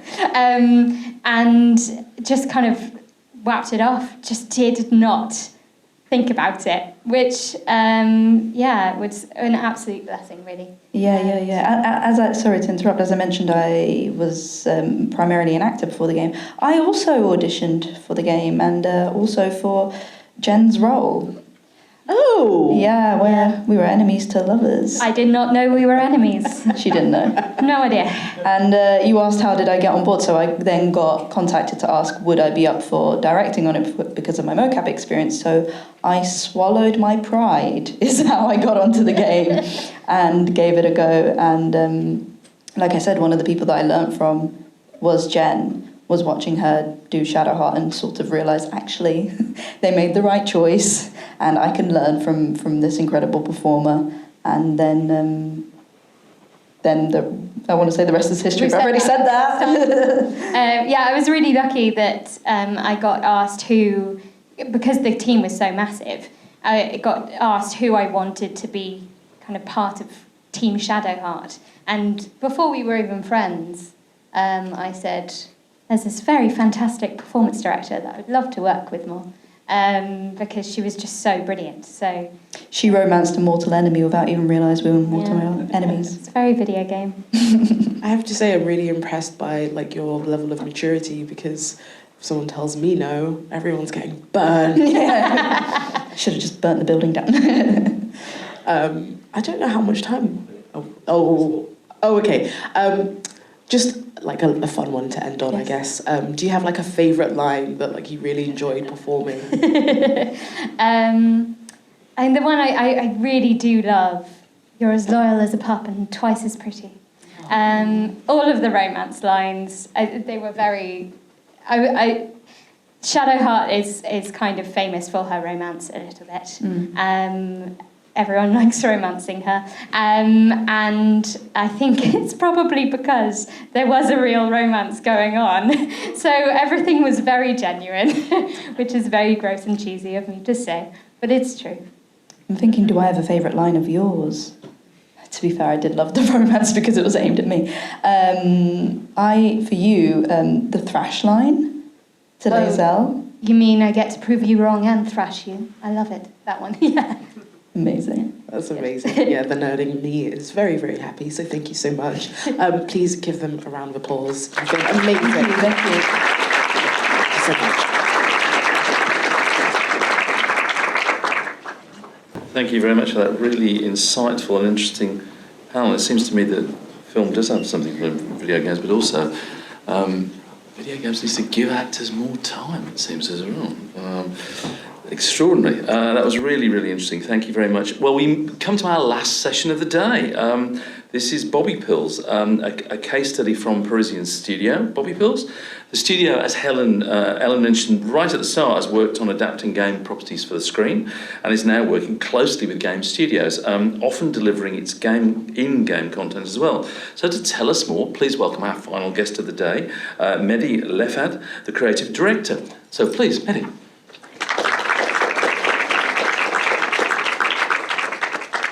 Hello. I wrote some notes, but realized that you, Ellen, the little documentary on Fallout and New Girls as well, covered so many topics. So I changed everything, and I wrote that down. Yeah, maybe we should have. No, because I'm a 2D artist. I've learned animation, storyboards, and design. I started actually in England working in video games, but as Ellen said before, when you're an animator, you just animate on a series or feature, or video games the same. So I started on Harry Potter games, back on PS2, I think. But then I worked with Framestore, I worked with Third Floor. So you mentioned, I don't know if it was Leavesden or the other studio, but I happened to do mocap as well. So I did wear a cat suit. So yeah, and even now at the studio at Bobbypills, we actually we create. Oh yeah, because I have content to show as well. At Bobbypills Studio we also do voice directing So we're used to that as well, like the fact that you're not interacting with another actor. And it's very confusing when you got professional actors who are used to that, who are used to theaters and stuff like this. So I get you. And recently on Blood Dragon with Helen, I also worked on live action because there are different styles in this 2D series. But anyway, let's go back on track. I'll try. So what was I supposed to say first? Me. Oh yeah, me. It's okay. That's me. Yeah, sort of. So yeah, as I was saying, I'm a 2D artist. I work now as a director. So I directed my first show with Ubisoft, working on Captain Laserhawk. It was fun. So we did that with the studio I work for. It's called Bobbypills. It's a French studio based in Paris. It's a sort of, it used to be, it's not an indie studio now, I don't know. Well, it's a tiny studio. We're still tiny, yeah, we're tiny. We are specialized. It's like the first studio in Europe to specialize in adult animation. Because now adult animation is expanding, but it wasn't for a long time. And I joined the studio in 2018 because they were fighting against that cliche that animation is for kids, which is really weird to me. Like it's, as Brad Bird said, it's animation is an art form. It's not a genre, so you should explore like everything. Like until very recently we had Japanese animation and The Simpsons. I think that was it. And they were exploring. I mean, Japanese animation was exploring. What was it? Yeah, kids show, teenagers. But they were also doing drama, horror, and porn. They were doing everything, as we should do. So hang on, I can't do both things at the same time. What's next? Oh yeah, that's the studio. See, it's tiny. That's it. And my desk is, who cares? Anyway. So yeah. Okay. So, as I was saying, Bobbypills is making original content, but we also work with partners such as Helen to develop and bring IPs to life. So we have like big partners, again, like Ubisoft, Netflix, we also have Amazon and whatnot, but we also work with tiny indie studios. And we like that as well. Like we always have the same approach with sincerity, and we take things really seriously. So for those who know the studio, I'm not sure many people here are familiar with Bobbypills, but we like a little bit. How would you define us, Helen? Like, am I allowed curse words? Yeah. For like. Okay, but we managed to pull off like our first demo reel, which is almost safe, I think. But take a look at the show reel and multiply it by 10. I think it's yeah. Okay, let's do this.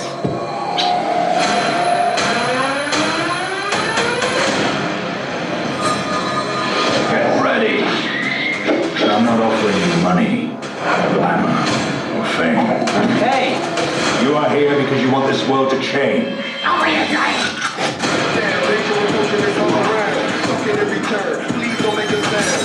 You learn to embrace the chaos. Mais qu'est-ce que vous allez faire?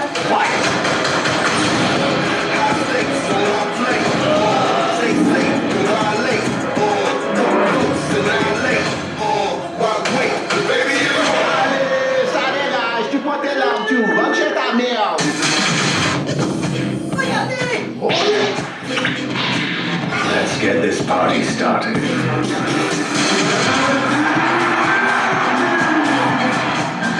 Cette aventure ensemble. Et on va la finir ensemble. Oh, Julien.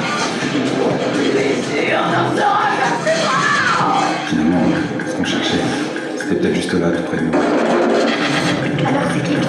rêve, nos vies, nos aventures, nos joies, nos peines. Mais c'est la fin, là! Personne ne sent que c'est pas fini! S'il vous plaît!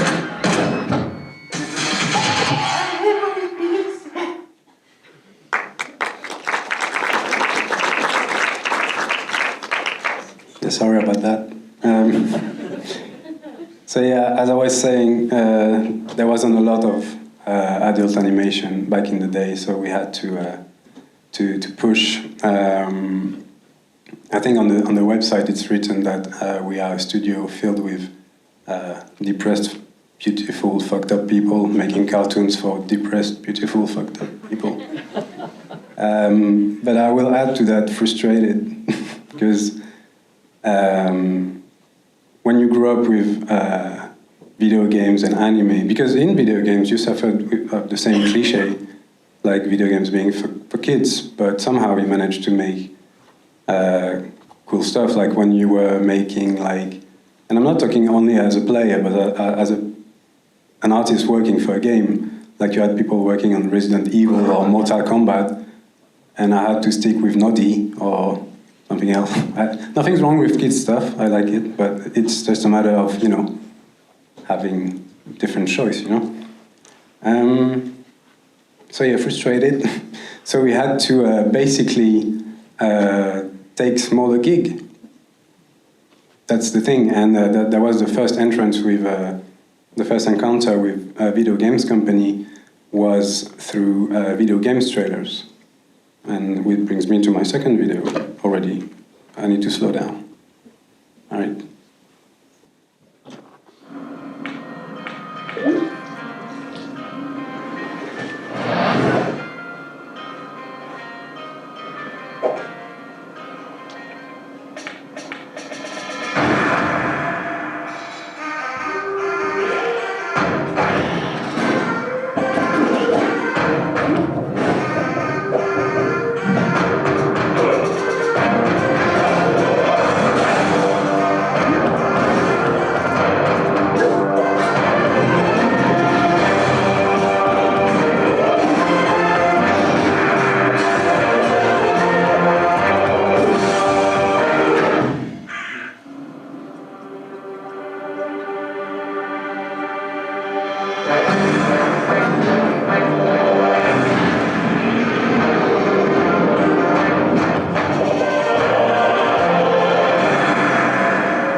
I didn't do that.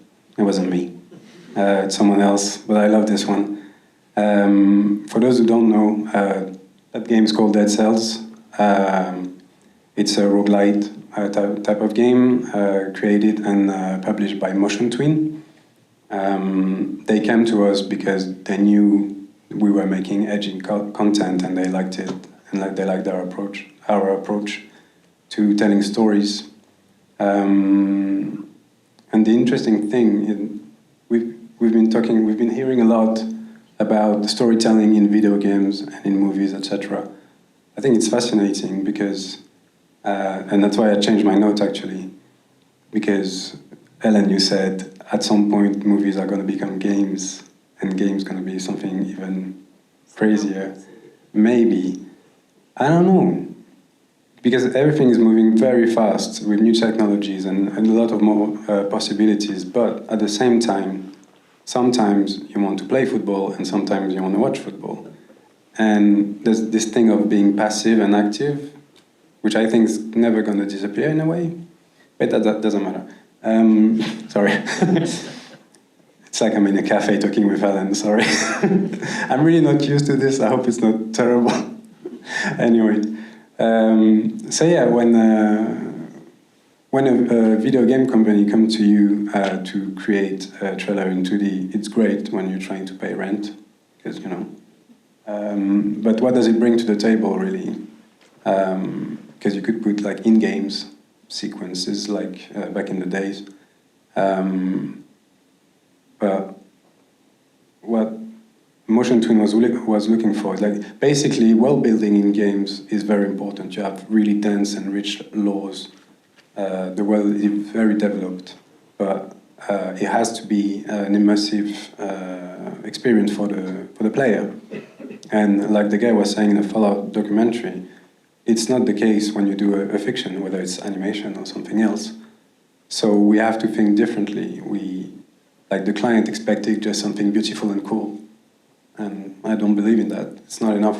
It's not enough. You can have like an amazing choreography in a 1-minute trailer. It's not going to work out. You need to engage with your characters. And that's when Motion Twin were full of trust with us.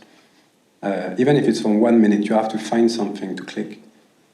On this one, it was really stupid. It was just explaining how the games work. You die and retry, and you try to find your weapon to, move on. So yeah, sorry, I lost my track. Excuse me. So yeah, anyway, world building is very important, but for us at Bobby, we believe that we believe in character-driven stories.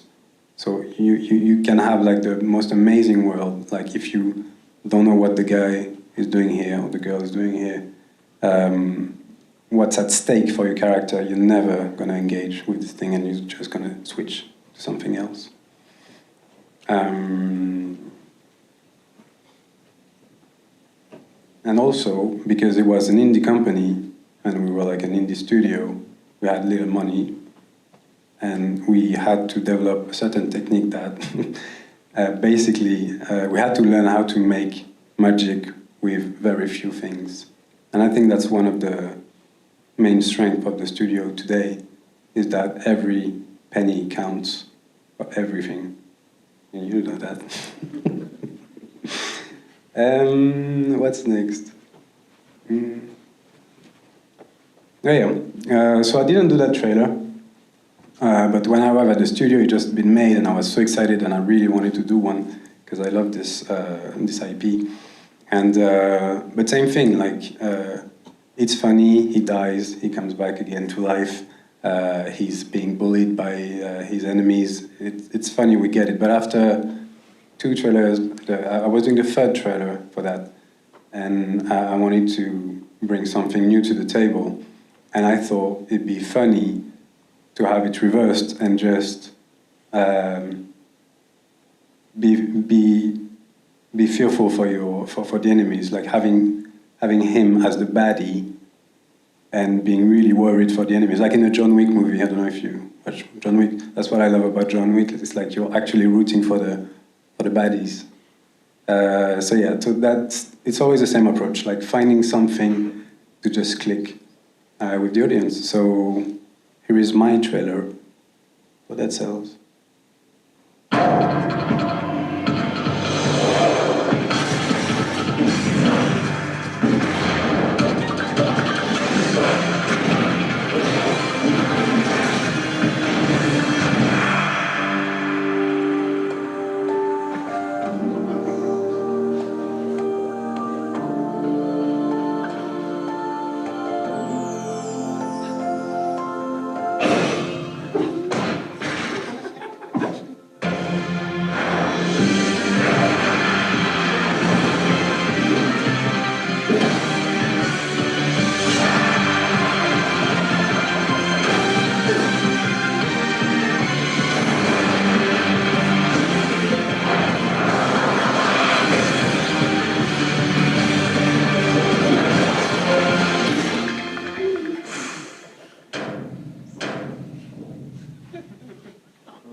I had fun doing that one. It was very cool. The game did pretty well, the trailers as well. The relationship with the client was great. They were basically ordering all the trailers for the series, for every new content. They also implemented in the game. We changed the design because it was too hard to make in 2D. We had to simplify it, but they make the skin in the game. and he's also using a frying pan. That was an idea of us, and they put it in as well. And they also put the, how they call it, the panshaku, like the double frying pan thingy. I was very proud. It's cool. So yeah, everything was working out.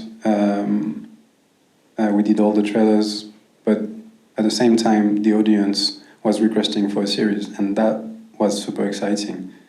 Because at first we just did those trailers to pay rent, basically. So now it's becoming something else. So that's cool.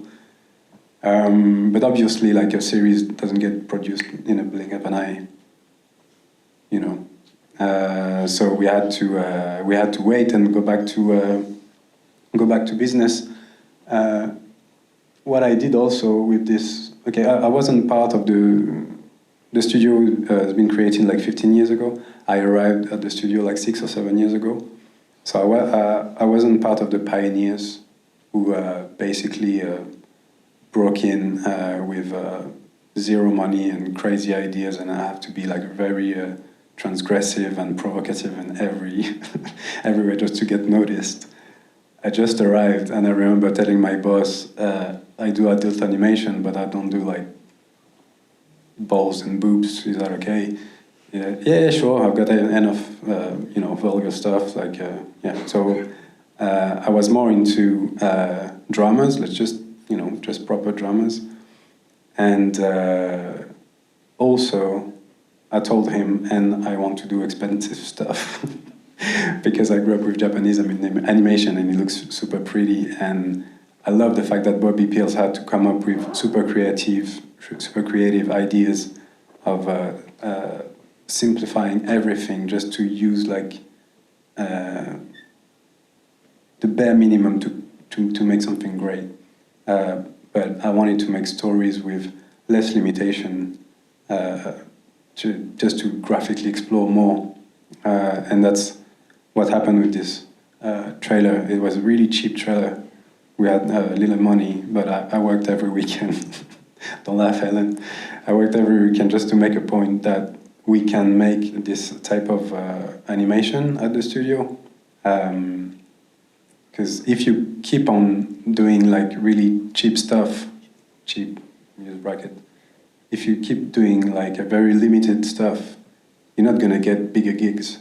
So that was the plan with this, and it worked out. After this trailer, we started having new clients coming up with new budget, and we actually did the budget for that, like with my weekends, and it was like, so we had a clear idea of how much it costs, but it attracted also new clients. And here come a new challenger. Helene Juguet came to Bobbypills. Did you come to Bobbypills, or was it someone else? Was Hugo, yeah. Do I have a? What's this? Oh yeah, that. So yeah, basically, I was doing, after this trailer, they gave me all the action drama stuff with a realistic style, so I was thrilled, I was super happy. So I did many pilots, and I pitched many things for commercials or whatever to get a gig, basically. And as you may know, like most of them go, you pitch for like 90 ideas, and they all go down to the toilets most of the time. So you have to be really tough and resilient. But this one actually passed the test. So that was a test we did. I'm gonna play it.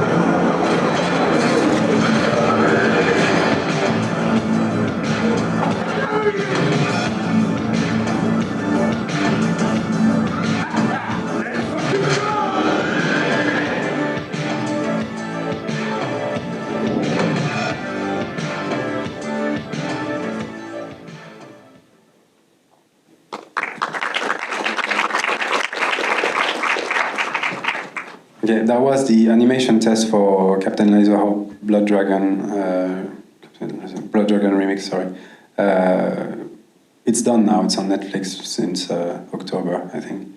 But that was the first test. It was 3 years ago, I think.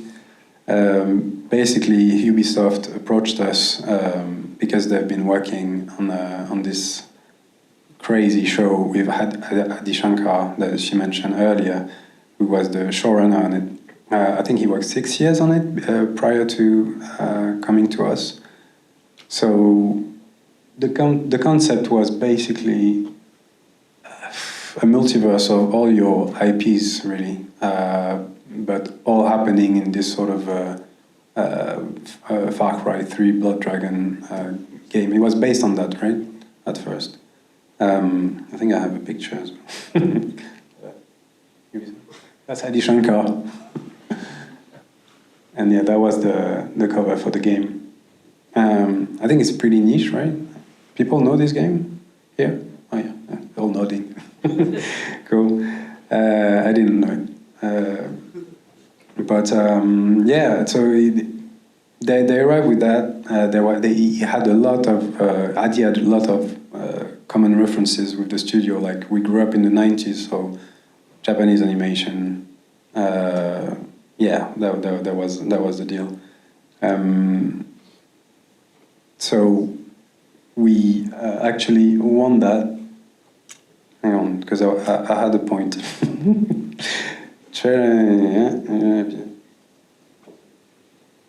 Oh yeah, I had to turn the page. So yeah, that was a new challenge for us. Like, compared to other shows, when you work on adapting a video game to a series, you usually have, as I was saying, a dense lore, a rich world. There's a huge world building, and we had to create more links between characters. We have to develop the characters a lot more.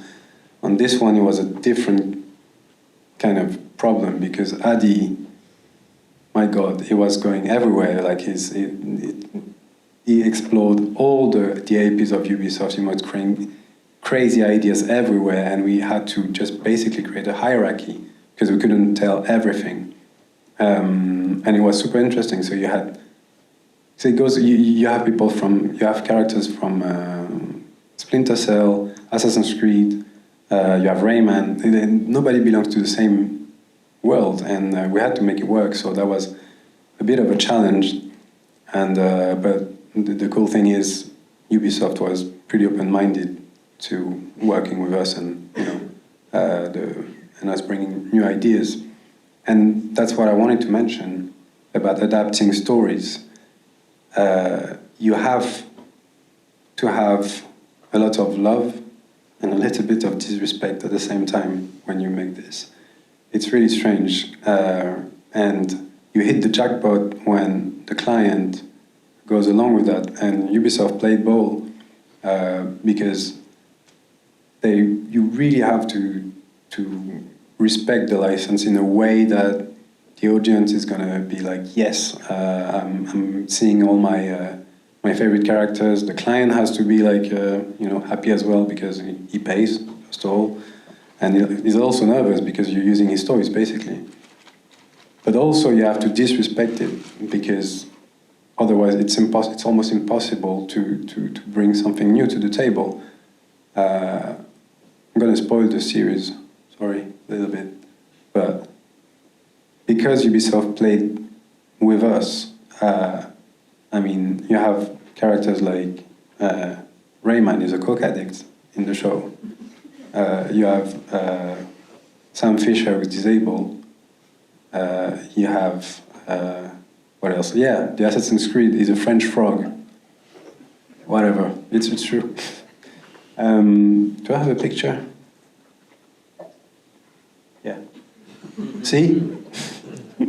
So yeah, to me that's the perfect mindset when you work with anyone, whether it's in films, in games.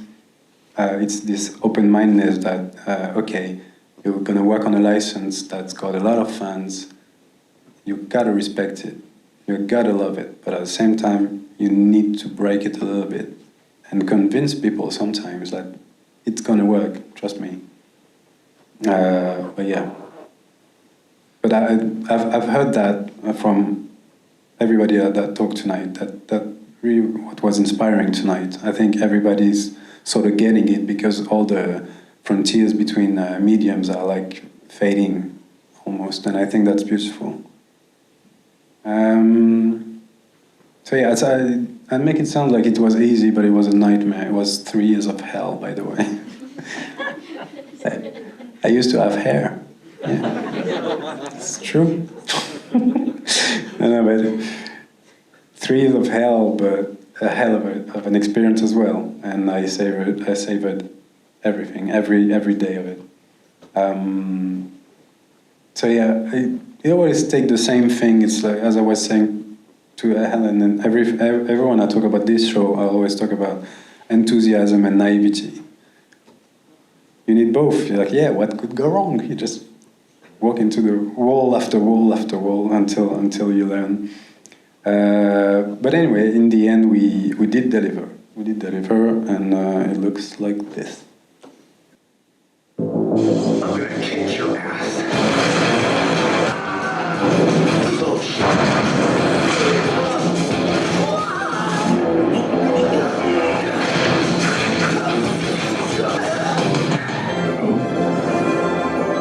Wish me luck.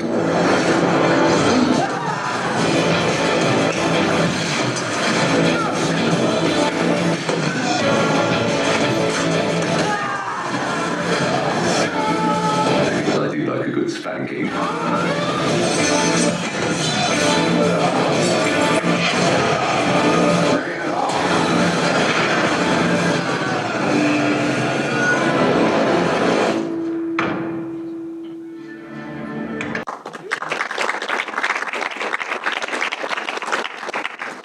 Thank you. It's on Netflix if you haven't watched it. It's good, right? It's okay. Still can't believe we did that. Yeah, me neither.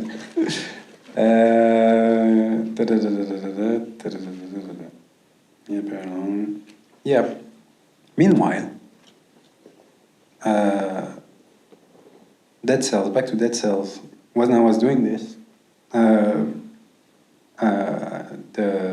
the deal with Motion Twin kept on growing, and we ended up signing a deal, and we found also a broadcaster, like an indie. I don't know if there are indies like ADN.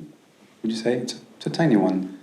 So it was basically a threesome between like an indie animation studio, an indie video game studio, and an indie broadcaster. I wish I could have worked on it. I really love Dead Cells, but I was making this one. It's your fault. But yeah, the thing is, because we were working with a smaller broadcaster after Blood Dragon, we had to go back to the basics and learn. And try to work with very little and be very, very creative. And thank God I didn't work on it in the end, because it would have been over budget, really. You know it. It's true. It's true. Yeah, they did an amazing job. They went with the same enthusiasm, a little bit less naivety, and they hit a few walls, but overall it was a massive success in the making, and we're really proud of it. It's exclusive. I'm going to show you the trailer. It's in French, sorry, but it's translated. But don't read it. Who cares? It's just pretty pictures.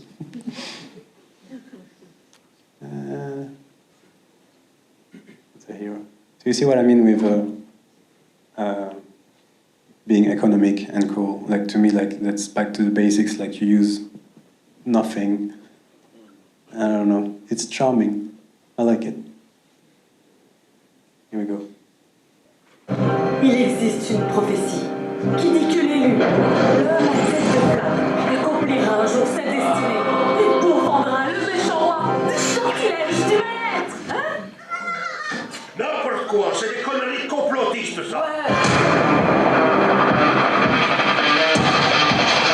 Je suis Laure Esposito, prêtresse de l'ordre de la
How long do I have left? 2 minutes? Great. Well, actually, it's coming to an end, I think. Now we are... the cool story, like in a nutshell, I think it's really interesting that you start to make a trailer to to make a living, and then you end up doing a series. How smaller it is, I don't mind. But now I'm working on a new trailer for Motion Twin for the new games, and I can't show it now, unfortunately, but it will be released very soon. But it's so different now because you know what can happen. It's so exciting. Like, I'm always excited when I do a trailer because it's like you dive into a new world that you don't know. It's really cool. But now there's always this option, like there's something in the future that might happen. Like it could be like a series someday. And I think it's pretty cool. So yeah, keep fucking around with everyone in movies, in series, in games, and I think that's where we're heading anyway. So nice to meet you, and see you next time.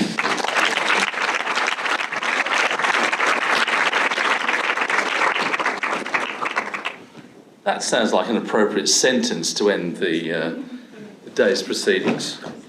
Fucking around with movies and TV and with games. Well, thank you, Millie. I think that was brilliant. It was great to have so much content and from such kind of inspirational place. And thank you to all of our speakers, from Ellen starting us off to Millie to ending, and all our wonderful panels in between, and the infomercial, as it was described as, about Fallout, which I thought was terrific as well. So thank you all for coming to our inaugural screenplay event. If you've enjoyed the event, and some people are already commenting on LinkedIn and social media, but put more stuff about it. We want to bring this back. We want other guests to come next year. We want this to be a permanent fixture as part of the London Games Festival. And obviously, if you have enjoyed this, there's 2 more weeks plus to go of the London Games Festival with tons and tons of stuff. It's all on WW Games London, so have a look at that and come along with some other stuff. And I'd like to thank Michael French and the Games team for putting all this together, and thank all of you for coming. Have a great evening. Thank you.